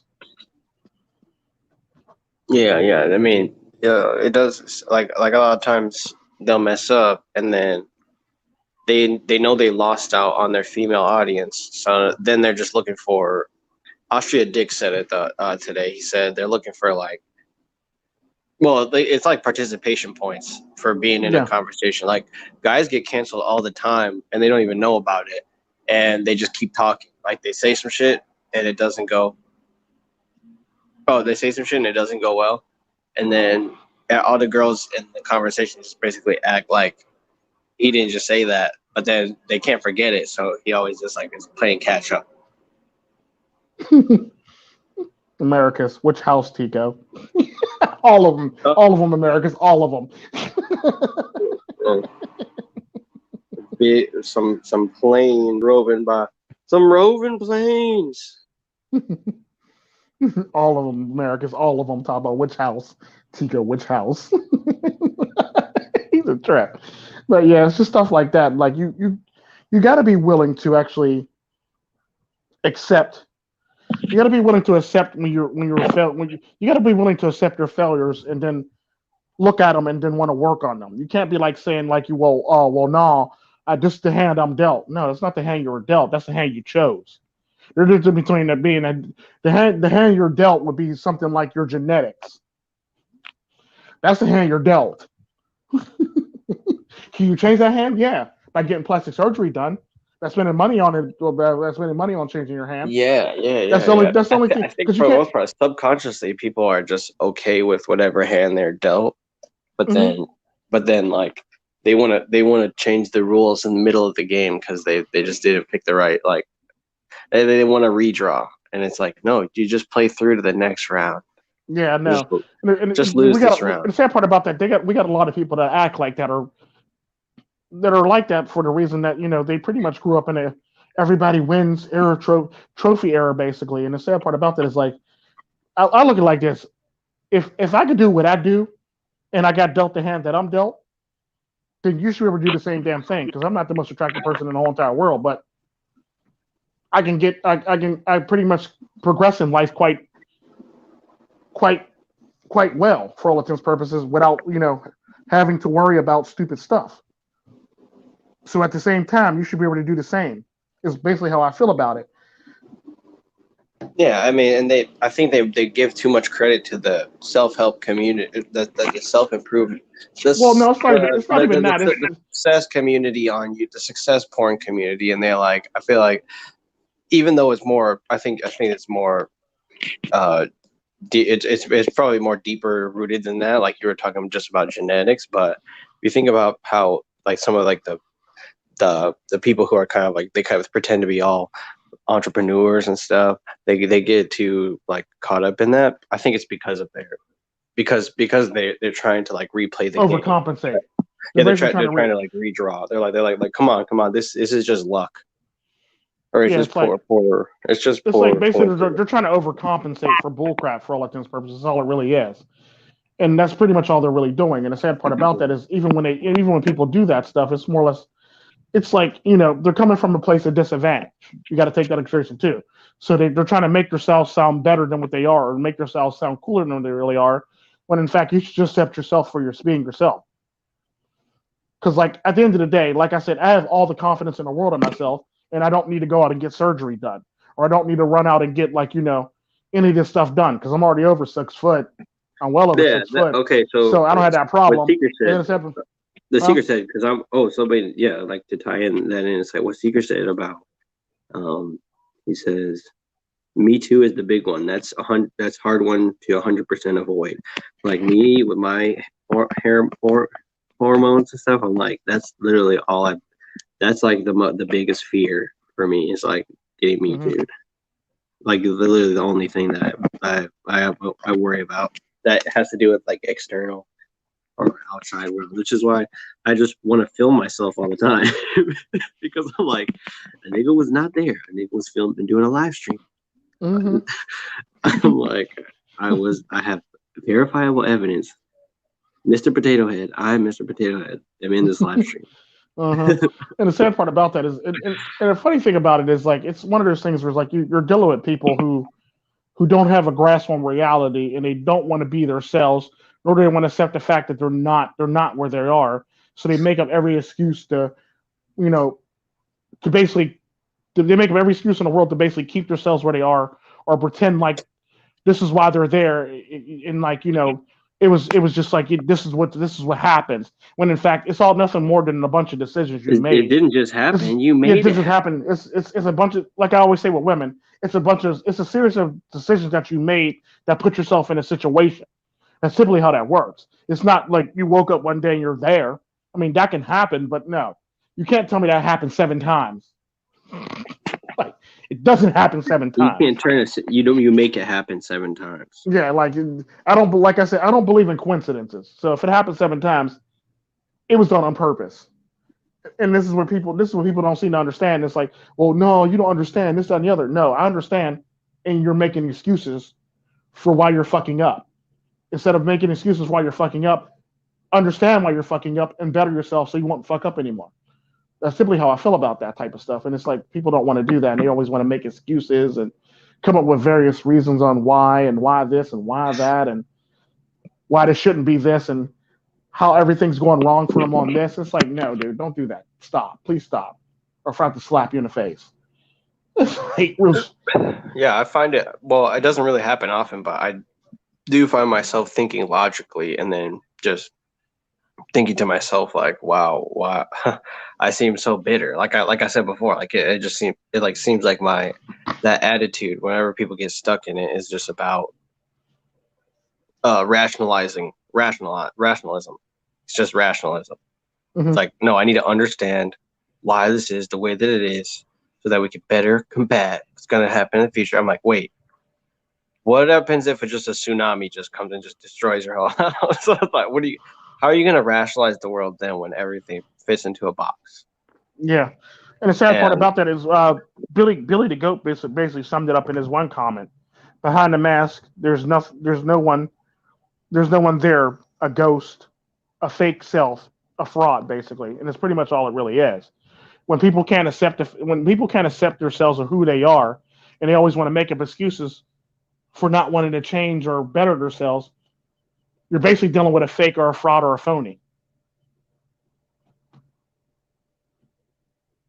Safest option. That's all it really is. Existing. It's like you have to expend resources in order to exist. That's like that's in the word. Yeah. And just truly living life is like what you said, is like it's just appealing just to see gold stacks and silver bars and part of your stock portfolio and just cash in a cash box in your safe. It's beautiful. Yeah, that's very beautiful. Shoot, especially if you get a bit, especially because if you get more money and more gold bars, you got to get a bigger safe. Then it really looks good. I might have a yam on it. The turnstile is gonna be a yam. The turnstile's gonna be simple. But yeah, it's just stuff like this. Like, because at the end of the day, if you're in the red pill community or if you're in the manosphere period, or unless you're like the emo black pillars. Unless you're the emo black pillars over there, it's all about improving yourself. You have to improve yourself. That means you have to actually face yourself, look at yourself, look deep within yourself to actually face yourself so you can fix yourself. Because the sad part about that, your own worst enemy is yourself. The fact that you don't want to face yourself lets you know how scared you are of actually facing yourself. Because the minute you go, well, this, that, and the other, and well, maybe I'll do this later, you're basically scared to face yourself. That'll be the worst. That'll be your worst enemy that you'll ever face in your life is yourself. And the sad part about it is you still have to face yourself. It don't matter how many foes you face. It don't matter how many times you win. It don't matter how many times you do any damn thing. If you can't face yourself, you're doomed to lose. And you're doomed to never progress in life and be a better human being. It's simply how all this stuff works. I mean, I look at it as just doubling down and just staying, and then not being able to change who you are, change anything about your personality. Just being like hard-headed, logical, and then just like trying to bash your head against the construct and break it. Yeah. And I don't know, like I'm just willing to take more risks in life than to just put all my eggs in one basket. But I can't. Well, the sad part about that, you shouldn't put all your eggs in one basket at all. But at the end of the day, you shouldn't want to be set up here trying to take every single risk known to man if you know it's not going to benefit you. Because at some point, you actually got to take responsibility because you'll start losing out and not understanding how you can do stuff. Well, it's like people who blame women for everything, but really they just lack the confidence to actually be a good person, like in general. It's not like as a man. It's not even the fact that they lack the confidence to do that. It's more or less the fact that they're still going through things to the point where like they don't seem to understand what the heck's going on. Or they're still going through rage and they can't really pay attention to they can't fully pay attention to what's real and what's not real for all intents and purposes. So it ends up being one of those things where it's like, either you got to face reality or live in this fantasy. If you're willing to live in a fantasy, then don't be shocked if nobody agrees with you or somebody boots you off their stream because you're living in a fantasy world, and it's simply how that works. Because like everybody always wants to get upset with everybody, and That's funny. Yeah. well, it's his fault. Or my favorite is like, well, Tico was just being mean. No, Yeah. no. I mean, imagine if somebody jumped off a cliff, skydiving, and then they hit the ground, and then they get upset. They're like, "Whoa, I didn't expect this. I should have, why did I crash? Why did I hit the ground?" Yeah, like why was Tico mean to me? Well, like you shouldn't. And then people go, well, Tico, you didn't have to be mean like that. But like, what do you mean I have to be mean like that? That's who I am. You either accept your faults. That's who I am. Like you can't say you shouldn't be that mean when in fact I'm mean like that all the damn time. Mm-hmm. Like I'm always mean like that. Like that's who I am. Like that's like saying, well, Tico. That'd be like saying, well, Tico, why don't you be so nice? Well, I never claimed to be a nice person. I never once said in any of my streams that I'm the nicest person in the world or I'm a very nice human being. I never once said that. So you can't be sitting up here trying to pretend or trying to make me something that I'm not for all intents and purposes. If I'm a dick, if I tell you I'm a dick, I'm a dick. I've always admitted that. Like I'm a dick, but I'm an honest dick. Or I'll say I'm a criminal, but I'm an honest criminal. Or I'll say something like that, basically. But at the end of the day, like you can't be up here saying like trying to make me feel bad for my character. It's my character. I've learned my character. I love my character, and I'm moving on with my character, whether you like it or not. It's always going to be my character. The problem that you're having is you don't have the courage to face your own character to make yourself a better human being, but you want to make me feel bad about me accepting my character and embracing my character and who I am. Like you can't do that. You got to accept who you are and move on. You can't be mad at me for embracing my character and who I am. That's saying, well, you should be nice, Tico. No, I never claimed to be nice. I'm not a nice person at all. They had to have a habit of bashing like virtue and like I just see it as like another like version of the Pharisees. Yeah. Or like because the way that they picture because in the Bible, like the first priests, they just were like the first priests actually had a job to do. Whereas like the longer it went, it was just kind of managing. Mm-hmm. managing the what was left, I guess, of the like the authentic movement. And like the thing I always liked about Christianity is that like from the very very beginning of reading the story, even without getting into the history, you can see how people take knowledge and they like twist it about to mean different things. And then the more you actually research the religion, you're like, oh, human beings do that even outside of the actual text. As the book, goes through time, like there's been revisions to it, rewrites, and then, like you said, it's funny the way that divinity works, because it's like literally, if people who read into it enough, they can find that skeptical attitude to it, and that should be what God designed. That should be what God designed. In order to like, if that's the case, that people make fun of it and make jokes about it, then it should make sense that. Hey, if you were to claim blasphemy, then just be like, go to God and ask what He thinks about it. It's like if He made the person, then He might have made it so that people could talk shit about it, talk shit on Him, or crack jokes about it or something. Like, yeah, for real. And they have no ability to see that. And the sad part about this, like going back to like characters, like you're going to try to attack my character. Oh, thanks for the compliment, Billy to go. But you're going to try to attack a character that I'm actually okay with in myself, and I've actually said multiple times I'm okay with my character. The problem is, are you okay with your character, your inner self, for all intents and purposes? You want to attack that character? It's like, dude, you're trying to attack somebody. That'd be like attacking Eminem about his life, what he already rapped about his whole entire life. Like, there's nothing else you can really attack him on in a battle to remotely win a battle against him if he pretty much already did all the stuff that he pretty much repped on himself enough to the point where like there's nothing else left to even talk about. Yeah, that's why I like. So basically, This is where a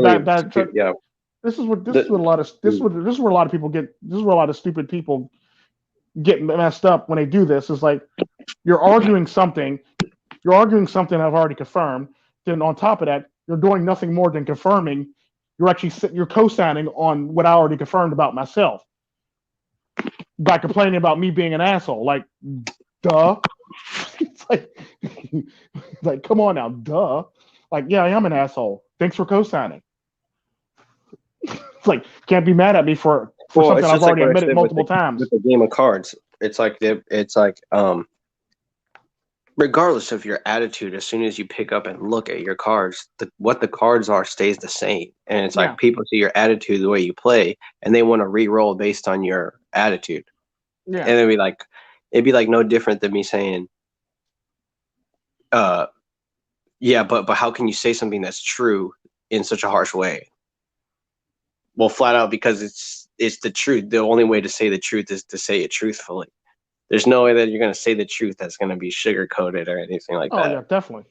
Definitely. Because I'm not going to ever, and when I do sugarcoat something, I only do it so I can actually explain it. But normally I don't sugarcoat it at all. And I'm like, this is what it is. This is how it is. It sucks. We got to live with it. Pretty much is what it is. That's basically what I say. It's like one of those things where it's like, this is my character. You can't do anything to my character than what I've already done to my own character. Like, you can't really shame me no farther than, because like at the end of the day, here's the thing when it comes to people. This is what people honestly understand. At the end of the day, nobody can do to you what you don't let them do to you, or nobody can do to you anything worse than what you've already done to yourself. At the end of the day, what it comes down to. People don't like other people that try to that try to tell them how they're like without even seeing their cards. They're trying to tell them what they think their own strategy is. It's like, you're trying to tell me what my strategy is? Do you even know what my cards are? Well, the sad part about that, though, is like this is typically what I mean when I always get people that always want to argue certain points that I've already heard before. Like, you're pretty much a carbon copy of everybody else that came out with this and trying to argue the same point that's been argued over and over again multiple times by multiple different people from multiple different directions by multiple people sometimes at the same damn time. So what you can't tell me is like, well, you can't be super mad because like you'll hear people like, well, yeah, you know everything. You know what I'm going to argue. Yes, I do, because I've heard this argument multiple times before. It'd be no different. Your argument is no different than a woman telling me, I'm different. I'm not that type of woman. I'm different, and I don't like drama. Any woman that tell you that she don't like drama, she loves drama. I try not to even be talking to somebody if I know that that's something that might come out of their mouth. Yeah, that's typically how it works. If a woman tells you she don't like drama, 9 times out of 10 she does like drama. And that's typically how all that stuff works. Like, you're pretty much saying the same damn thing. It's funny when it's kind of like all the black people or women or black people when you start talking to them, they say some shit like this, and they always say this: "You don't know me. You don't know me. You don't know my life. You don't know me." Yeah, that's the same argument. That's pretty much the same argument that you're going to use. I pretty much know who you are based on that argument you just used, because I've never once said that ever in my life. This lets me know that you're not the best human being in the world. It's like how is it possible for me not to know you when you dress, talk, and act like everyone else? Yeah, you use the same damn talking points as everybody else, because there's nothing more than a bunch of talking points once you think about it. Like, everybody uses the same talking points over and over again, and you get used to the certain words that they're going to use to argue their point based on the words that they're using. No matter how they do it, they can even rearrange it. I pretty much already know where the conversation is going, even when they try to do it. Like, dude, I know this. I've been down this road before multiple times, multiple different ways, multiple different languages. I've done this before. I've seen this before. I know what this is. Because like I look at it like this. At this point, I'm approaching it like your immune system approaches like a cold or the flu. Like Batman trying to use the shadow of pain. You're like, I was born in this, molded by it. Yeah, literally. And that's typically how it works. It's like, dude, I've seen this before. I've been down this road before. There's nothing that you could tell me that's brand new, or tell me that you can argue, because I already know where you're going with this argument. You're basically doing, and the sad part about that, there's some people that do it more articulately, but at the end of the day, all you did was argue the same argument articulately. That's it. Yeah, that's the only thing. I think without the power of philosophy and discerning bullshit, like mankind would either kill each other before due to emotions, or we would all be so horribly aged and stressed and decrepit by the end of our existence. That's literally what we define as. If we had a better tool, Your mic is cutting up. Bullshit. What's happening? Your mic is cutting up. Hello? You look much better right there. Hello? I'm just saying. Yeah. Sorry. Sometimes when the audio gets, I just like forget what I was talking about. But like, it's just the fact that you can kind of use Occam's razor and stuff to just get rid of something. But you notice that somebody's doing that, it's just a logical fallacy or incorrect. It's like that. Oh, that's mean. It's like, no, we're trying to actually have a productive discussion, and that just fucks the whole discussion up. Because now we're gonna cater to your bullshit, no true gangsta fallacy. It's like, doesn't make sense. Yeah, everybody wants to use the argument, well, that's not right. Well, no, that's some liberal shit, and it is right. And welcome to my world, because this is who I am. Like, I'm not changing for you because you think it's not right. Like, it's me. Accept me for me. Like women say, like fat women say about them. Accept me for me. Just like a feminist says about not shaving her legs. Accept me for me. Well, sucks being you. Accept me for me. If you don't like it, then that's too bad. Yeah. Yeah. You let me know if I'm being a diva in the live stream. Huh? I said you would let me know if I'm being a diva. Sometimes I'll spark out, but I don't think I ever get like that emotional. I don't think you were ever a diva in a live stream. I don't think you were ever a diva in a live stream. Yeah, Secret's calling you Yam Hawkins again. You're actually you're starting to robot out again. Yeah, everybody needs to understand female nature is We're still going to hell for this. We're going to hell for this. Nature will start a singularity that will create a black hole in New York City. Please do whatever you can to combat female nature. It's kind of sounds like Can P. No, it don't sound like Can P. It actually sounds like Stephen Hawking. Sometimes I don't know if I have a good impersonation. So if you guys ever figure like just like appear perfectly timed one, I might be able to just do it. Like I won't even know that I'd be able to. But it's just one of those things where it's like if I think I can go for it, I'll try. See you, Sifu. Bye, Sifu. Have a good one. Monk for life, man. Monk for life. Well, would you consider somebody? Wait, he has a wife, but he's still considered a monk. I would still consider you a monk. I just woke the villain up. What? Oh, okay. Yeah. You're still roboting. Wow. Me? Yeah, you. Yeah, Hawkins.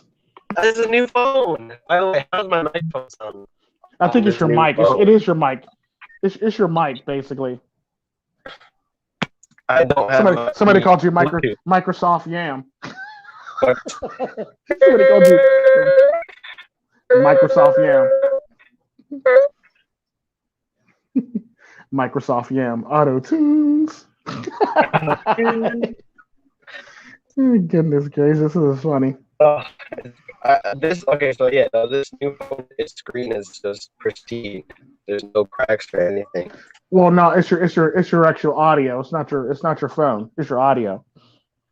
Well, the sad part about that is I don't have a Bluetooth in right now. Oh wait, now it's probably fine. Now it's probably better. Is it better? Questionable. What's wrong with it? Okay, hold on.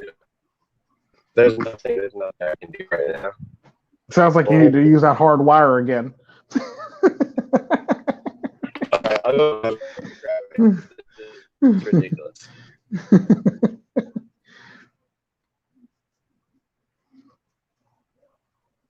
The universe is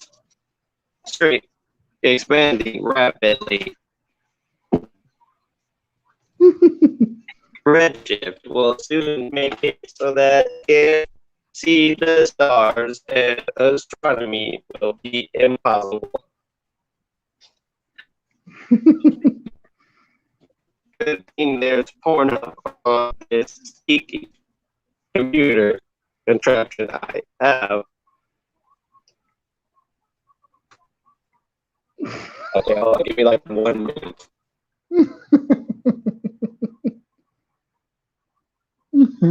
Takes the red pill, Stephen Hawking style. That's too funny.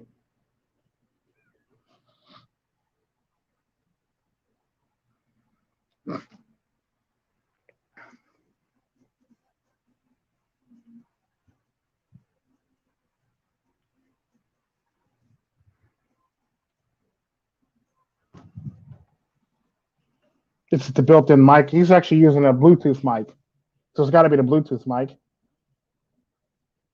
Auto-tune these nuts. Hashtag these nuts. That's what he's at. But yeah, to continue on, you basically always have to understand the people around you and be able to. You have to be willing to actually get rid of some of the people that are unnecessary, that are unnecessary or annoyances in your life that don't actually help what you got going on or the cause or anything like that. Because at the end of the day, it's going to suck and it's going to be bad no matter how you cut it or like it. It's going to be bad. The only thing you could possibly do is make it so you can actually make the necessary adjustments to be a better human being or be a better person. You got to have you got to be. This is awesome. You got to be willing to actually improve yourself or better yourself or do better by yourself to actually always improve yourself.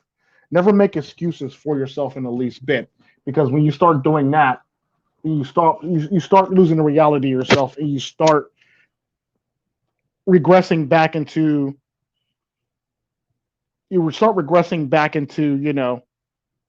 excuse mode, or you start regressing back into, what's the word I'm looking for? You start regressing back into,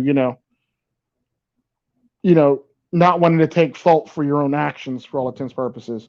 And the sad part about that is when you can actually do that, and when you start doing that, then that's when stuff starts becoming a problem. And what's up, MIGTOW's Freedom? When you start doing that, this is when stuff actually starts becoming a problem. And this is when you start running into problems, and then you'll run into somebody that'll tell you about yourself. Then you want to feel some type of way about it, when in fact you shouldn't. You should just want to improve yourself and be a better human being. But the sad part about that is we got a lot of people in this day and age who don't want to improve themselves, or they always want to. This one went all the way from Black Lives Matter to all this stuff, philosophy now. Damn. But yeah, you get into this mess when you get a lot of people who don't want to improve themselves and they want to stay mediocre. You should never want to live a life of mediocrity. You should always want to live a life of self-improvement or self-awareness, and you should always want to improve yourself and always keep yourself going and be a better version of yourself for all intents and purposes. And there it goes, much better. That's what you want to do. You basically want to keep yourself better and be a better human being, and always be willing to actually improve yourself. Because, like I said, you never want to live a mediocre life for all intents and purposes, because it's bad. Living a mediocre life. You never want to live a mediocre life. Mediocre life is wrong. You should never like it or want to be in it. All right. Yeah, I think they say too. They stop believing old age truth. They started out that adage, an old white method from the mistakes of others. They started because their narrative not working is the only thing their narrative working is the only thing that's holding their ego up, and they're addicted to feeding their ego. So then, they kind of have to stand. They have to defend something that they don't even believe in, because it's attached to spiritually, because it's attached to their ego. Even though a you, lot of even though you, even though you kind of sort of sound like Stephen Hawking still, but it sounds a little bit better. But yeah, I know what you're saying. And but yeah, you basically have to get out of that ego. You basically have to basically break the hold that your ego has over you to basically be able to improve yourself. Because the problem with ego is, like they say, what pride was it pride before ego or was I can't forget the name of that saying or that quote what that quote is, but you you're basically going to hurt yourself for all intents and purposes. You're going to make yourself the worst version of yourself that you could possibly make yourself if you keep on rolling with pride. I mean, if you keep on rolling with pride or having too much pride or too much ego, too much of something is always bad as it is. And for you to have too much pride or ego, that's even worse. Like you don't want that. You don't want to be that. You don't want to pretend to be that, nor do you want to act like that. Because at the end of the day, when you do, you're doing nothing more but damaging yourself. You're not really making any improvements to yourself in the same token. So you're literally dragging yourself down to the lowest grade or the lowest common denominator you could possibly make yourself when you're actually preaching stuff like this, or trying to what's the word I'm looking for? Trying to make it sound like what you're doing is right when in fact daggone well it's wrong. Especially when you're trying to convince me, and when you're trying to sit up here and convince me, and definitely trying to convince your own self that what you're doing is right, when in fact you can't even do that yourself because you're not even sure of yourself in the process of doing so, which really sucks. So what you can't do is sit up here and try to pretend like you're doing good when you're not doing good. Yeah, you gotta always be willing to improve yourself. You always got to be willing to better yourself as a human being, because all this stuff where like you just sit there and stay stagnant is where men got a lot of stuff wrong in this world today. Basically, now they're all being skipped on by women, and women are advancing. When you said that, it was like they're not as like their physicality is not as good. Oh no, they're not. It's not. It's not in the least bit. It sucks. Exactly. And like I realize that a lot of people are just skinny, or they're just like they're overweight, or it's just like they don't. Yeah, pride goes before the fall. That's what I was looking for right there. Yeah.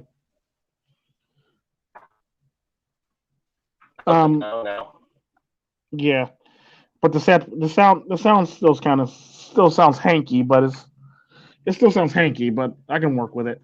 But yeah, um, the sad part about that is you also gotta relieve without receive without pride, let go without attachment. That's a good one, Marcus Aurelius. That's a good one. Um, but yeah, see you, goat. Thanks for stopping in the stream. But at the end of the day, you can't expect the world to change around you if you're not willing to change yourself. Is where I was going with this. For all intents and purposes, to tie it back to the original topic of Black Lives Matter. If you're not willing to better yourself or your community, you can't expect the world around you to want to help better yourself when in fact you're not willing to do it yourself. That's basically what I was talking about when it comes to drug addicts. At the end of the day, just because a person's a drug addict, that don't mean you help them. They have to be willing to help themselves first before you actually extend help to them. Because if they're not willing to help themselves, then they're just going to be a liability to you and themselves. So you can't be sitting up here trying to help somebody that's not willing to help themselves for that reason in that manner. You have to be willing to help yourself and better yourself and improve upon yourself and make yourself a better version of yourself. Because if you don't, you're going to suffer. You're going to live a life of mediocrity and a life of suffering. And it's not going to be the best life you could possibly live in the same token, because you're basically living on a wing and a prayer, or you're basically just, chancing every damn thing you get, or, you're basically just winging it for all intents and purposes, the best way I could put it. You never want to do that. Like, only time you should wing something is like if you got to do something on the fly. If you don't have to do it on the fly, then I would say take time, improve yourself, and then go through with it. If you're going to just wing it all the damn time, then you're always going to fall into the message that you're in, and you're never going to get the help, or nobody's going to want to sacrifice their time to actually help you for all intents and purposes. So you can't sit up here and be like, well, we're like this because of this. No.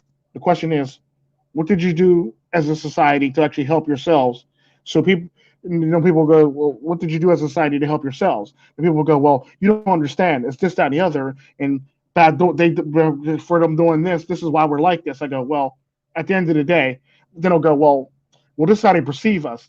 At the end of the day, it's all about what did you do as a group of people or a person to improve that person's perception of you. If you've done nothing to improve that person's perception of you, then there's no point even having this argument or this conversation for the fact that you can't sit up here and say, well, it's this person's fault for this, and they look at us this way and they treat us this way. When in fact, if yeah, I'm basically trying to wrap it all. I'm basically just I'm wrapping it all. I'm wrapping it all back around so it can actually all fit, basically. But at the end of the day, what you can't do is sit up here and talk about like, how they treat you or how they act towards you or how their perception towards you. When in fact, you've done nothing to change their perception towards you. You took no steps to actually change their perception towards you.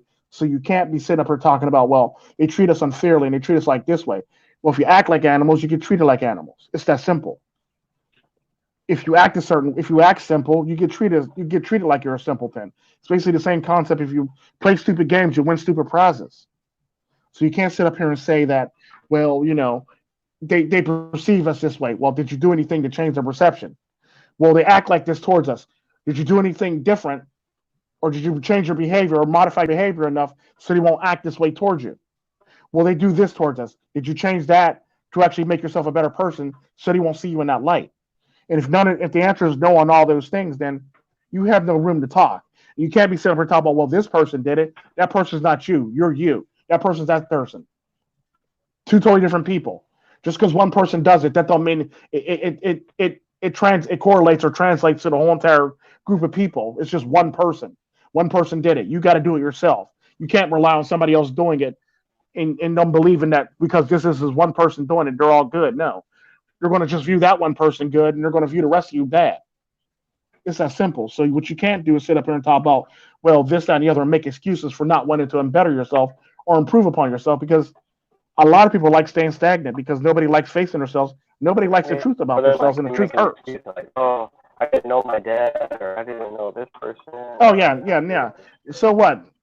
You didn't know your dad, so what? There's a lot of people that don't know their dad, but they're still productive citizens of society. Like, and your point is, well, this, that, and the other, Tico. I was raised by a single mother. Oh, about 60% of the society was raised by single mothers, and you still got productive people in the world. Your point is, and it's stuff that people always try to use. Well, I grew up in a ghetto, Tico. Okay, that's nice. There's a lot of people that grew up in a ghetto. Now they're successful millionaires and basketball players and stars and actors and actresses, and they're doing good with their lives, and now they're doing perfectly fine. So your point is, and it's stuff like that that just blows my mind. Well, I grew up rough, Tico. Well, there's a lot of people that grew up rough that sell drugs and now they own businesses.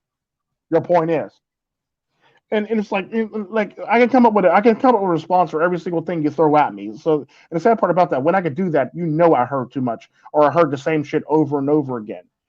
It's like it's pointless. Don't even try. Just try to improve yourself. All I want to hear is I got this. And then we're back to who hurt you. We're back to who hurt you.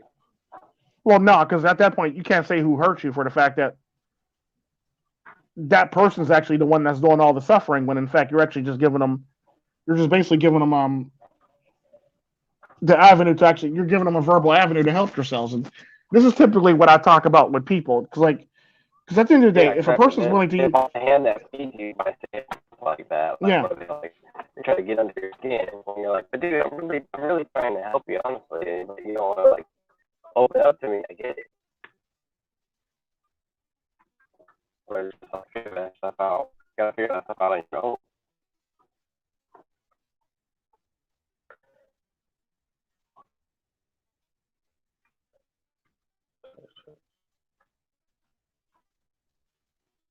Also, kind of move my corner a little bit, maybe there's something a connection.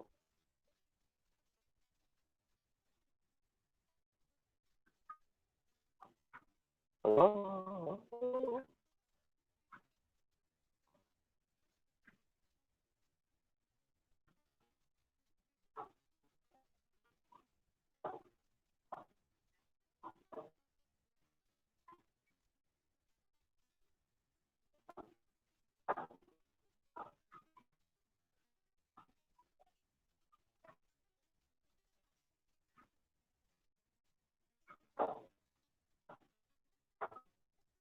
Okay, much better. I fell out of my own damn stream. Damn. But yeah, I don't like people who use excuses to better themselves, and I typically treat them like how I treat women who want to complain or act like you know, or like women that bring problems to me for all intents and purposes, and act like if they don't want it, because typically treat men the same way I treat women who bring problems to me for all intents and purposes. Like I was saying, is if you're going to bring me a problem you don't want it fixed, don't come to me. Go to your friend or go to your mom for all intents and purposes, and let them hear about that crap because I don't want to hear it. Take that shit elsewhere. And that's pretty much how I feel about a lot of the stuff that people do or say to me, and they always wonder why I'm this way because I only want to hear shit if when you want solutions or you want to fix your problems. I don't want to hear shit if you just want to vent or just cry about shit and cry about why your life is so poor or bad. Like I don't want to hear that shit. Take that to a woman or take that to your mom.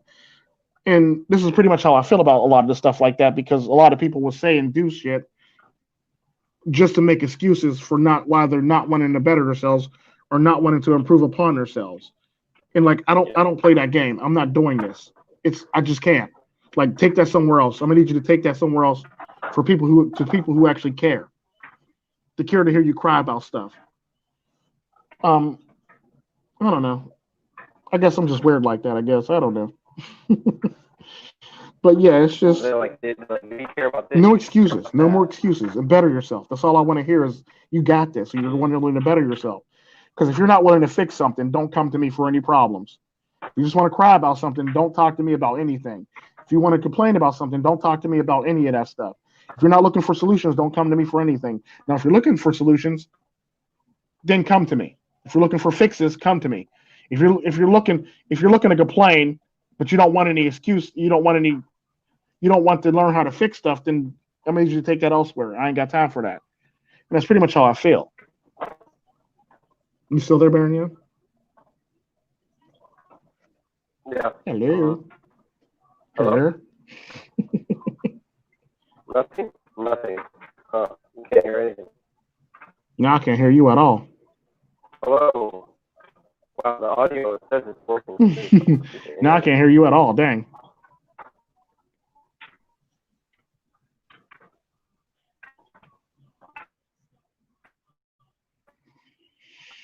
Oh my goodness gracious! Now Baron Yam's having silent technical difficulties now. But yeah, it's just stuff like that just blows my mind when people get into it or always want to talk about stuff like that, and they're always getting. It's like this. It's like they're not even trying anymore. They want to make every excuse for not wanting to try or put in the work to do this to better themselves. When you get too minimalist in a live stream, that's what happens when you get. Mm-hmm. Hello. Yeah. Secret got judges. He said change your icon to Stephen Hawking's. That's what I'm really able to do on this and with this internet and this place is like change my icon. I can't even talk. Yeah. Actually enjoy that. Changing the icons and stuff like that. But yeah, you can't always sit up here. Just don't stay stagnant. That's just annoying. And it's like you're being a big ass crybaby for all intents and purposes. And I hate big ass crybabies, so don't do that. Please don't do that. Please don't do that. I really do hate crybabies. And don't be a crybaby. And don't be a little bitch. That's pretty much how I feel. I don't know. Yeah, I pretty much, it's funny, they call me talking, he had like a debilitating nerve disease, and I think if people actually had something like to worry about, it would probably change, but they kind of listen to the place where something bad is never going to happen. Like, yeah. Yeah, he does have a lot of. Yeah, he does have. You do. You talking about you. Have like a little bit of. Yeah, he has like a little bit of self-awareness. Like weird. Yeah, you have a lot. You have a lot of avatars, is what he's saying, basically. Yeah, like I don't know. I can't really do the whole classic animal thing because, like, I've been telling my like on my black side and then clinging to my Filipino side for dear life. So it probably probably a different animal. It'd probably be just like one flag or no flag because, or maybe just a Philippine. Yeah, Philippine. Maybe like a koala. Maybe like Manitoba Road. Manitoba Road. Yeah, but it's one of those things where it's like you just always gotta be willing to improve yourself or better yourselves. As long as you're working towards that goal, that's all that matters to me for all intents and purposes. All you got to do is just work towards that goal. If you're not willing to work towards that goal, then there's no point of even really having this conversation or trying to better or doing anything for all intents and purposes. Because what is the point at that rate? What is really the point? Yeah, you're basically doing it just to complain and not want to fix anything. Yeah. Or I think it's not even that. That's not even that bad. Doing it just to brag about it is worse than not doing it just to complain about it. Yeah.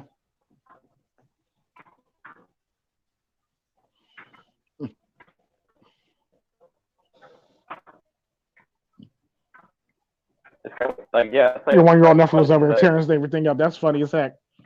They'll do that. They will do that. But do you want to continue this, Sham, or you want to call it? My phone. Wait, what happened to my avatar? Huh? Yeah, I guess we did that. We did choose both of those stories and kind of a lot of extra shit on top of that. So. Mm-hmm. All right, whatever. That's what it is. There goes Stephen Hawking's. There you go. Oh my goodness gracious. Someday human beings will look back on 2020 and say, yeah, who hurt you? You're going to hell for that. Oh goodness gracious. Alright, I'm gonna give my outro a bit more of a good old American, good old Minnesota try, and try not to do a Minnesota goodbye. Yeah. Because I do that a lot, and I know other people, which is why I do it. Yeah, but yeah, that's about it for this last stream, I guess, because we went 2 hours and like 16 minutes. Y'all have a blessed day. Be good to yourselves. You want to do your outro, Yam? Yeah. Hey guys, this is Eric Yam. Like, comment, subscribe. If you like this video, leave a like on your way out. And that will be all for Maryland State. Tune in next week or tomorrow or whatever we find. So find time to do it. Yeah, tomorrow will be Relentless, with True Sherm's Relentless tomorrow afternoon at about like 4 o'clock California time, 4:30 California time, 7 o'clock Eastern Standard Time, 7:30 Eastern Standard Time. So definitely check that out. But y'all be good to yourselves. Stay always be better. Always do better with yourselves, and always try to improve upon yourselves. Treat yourselves like milk, do not but spoil yourselves. And y'all be good and have a good night, and peace out, y'all, and be blessed. Adios. Later. God, the chat is fucking crazy today.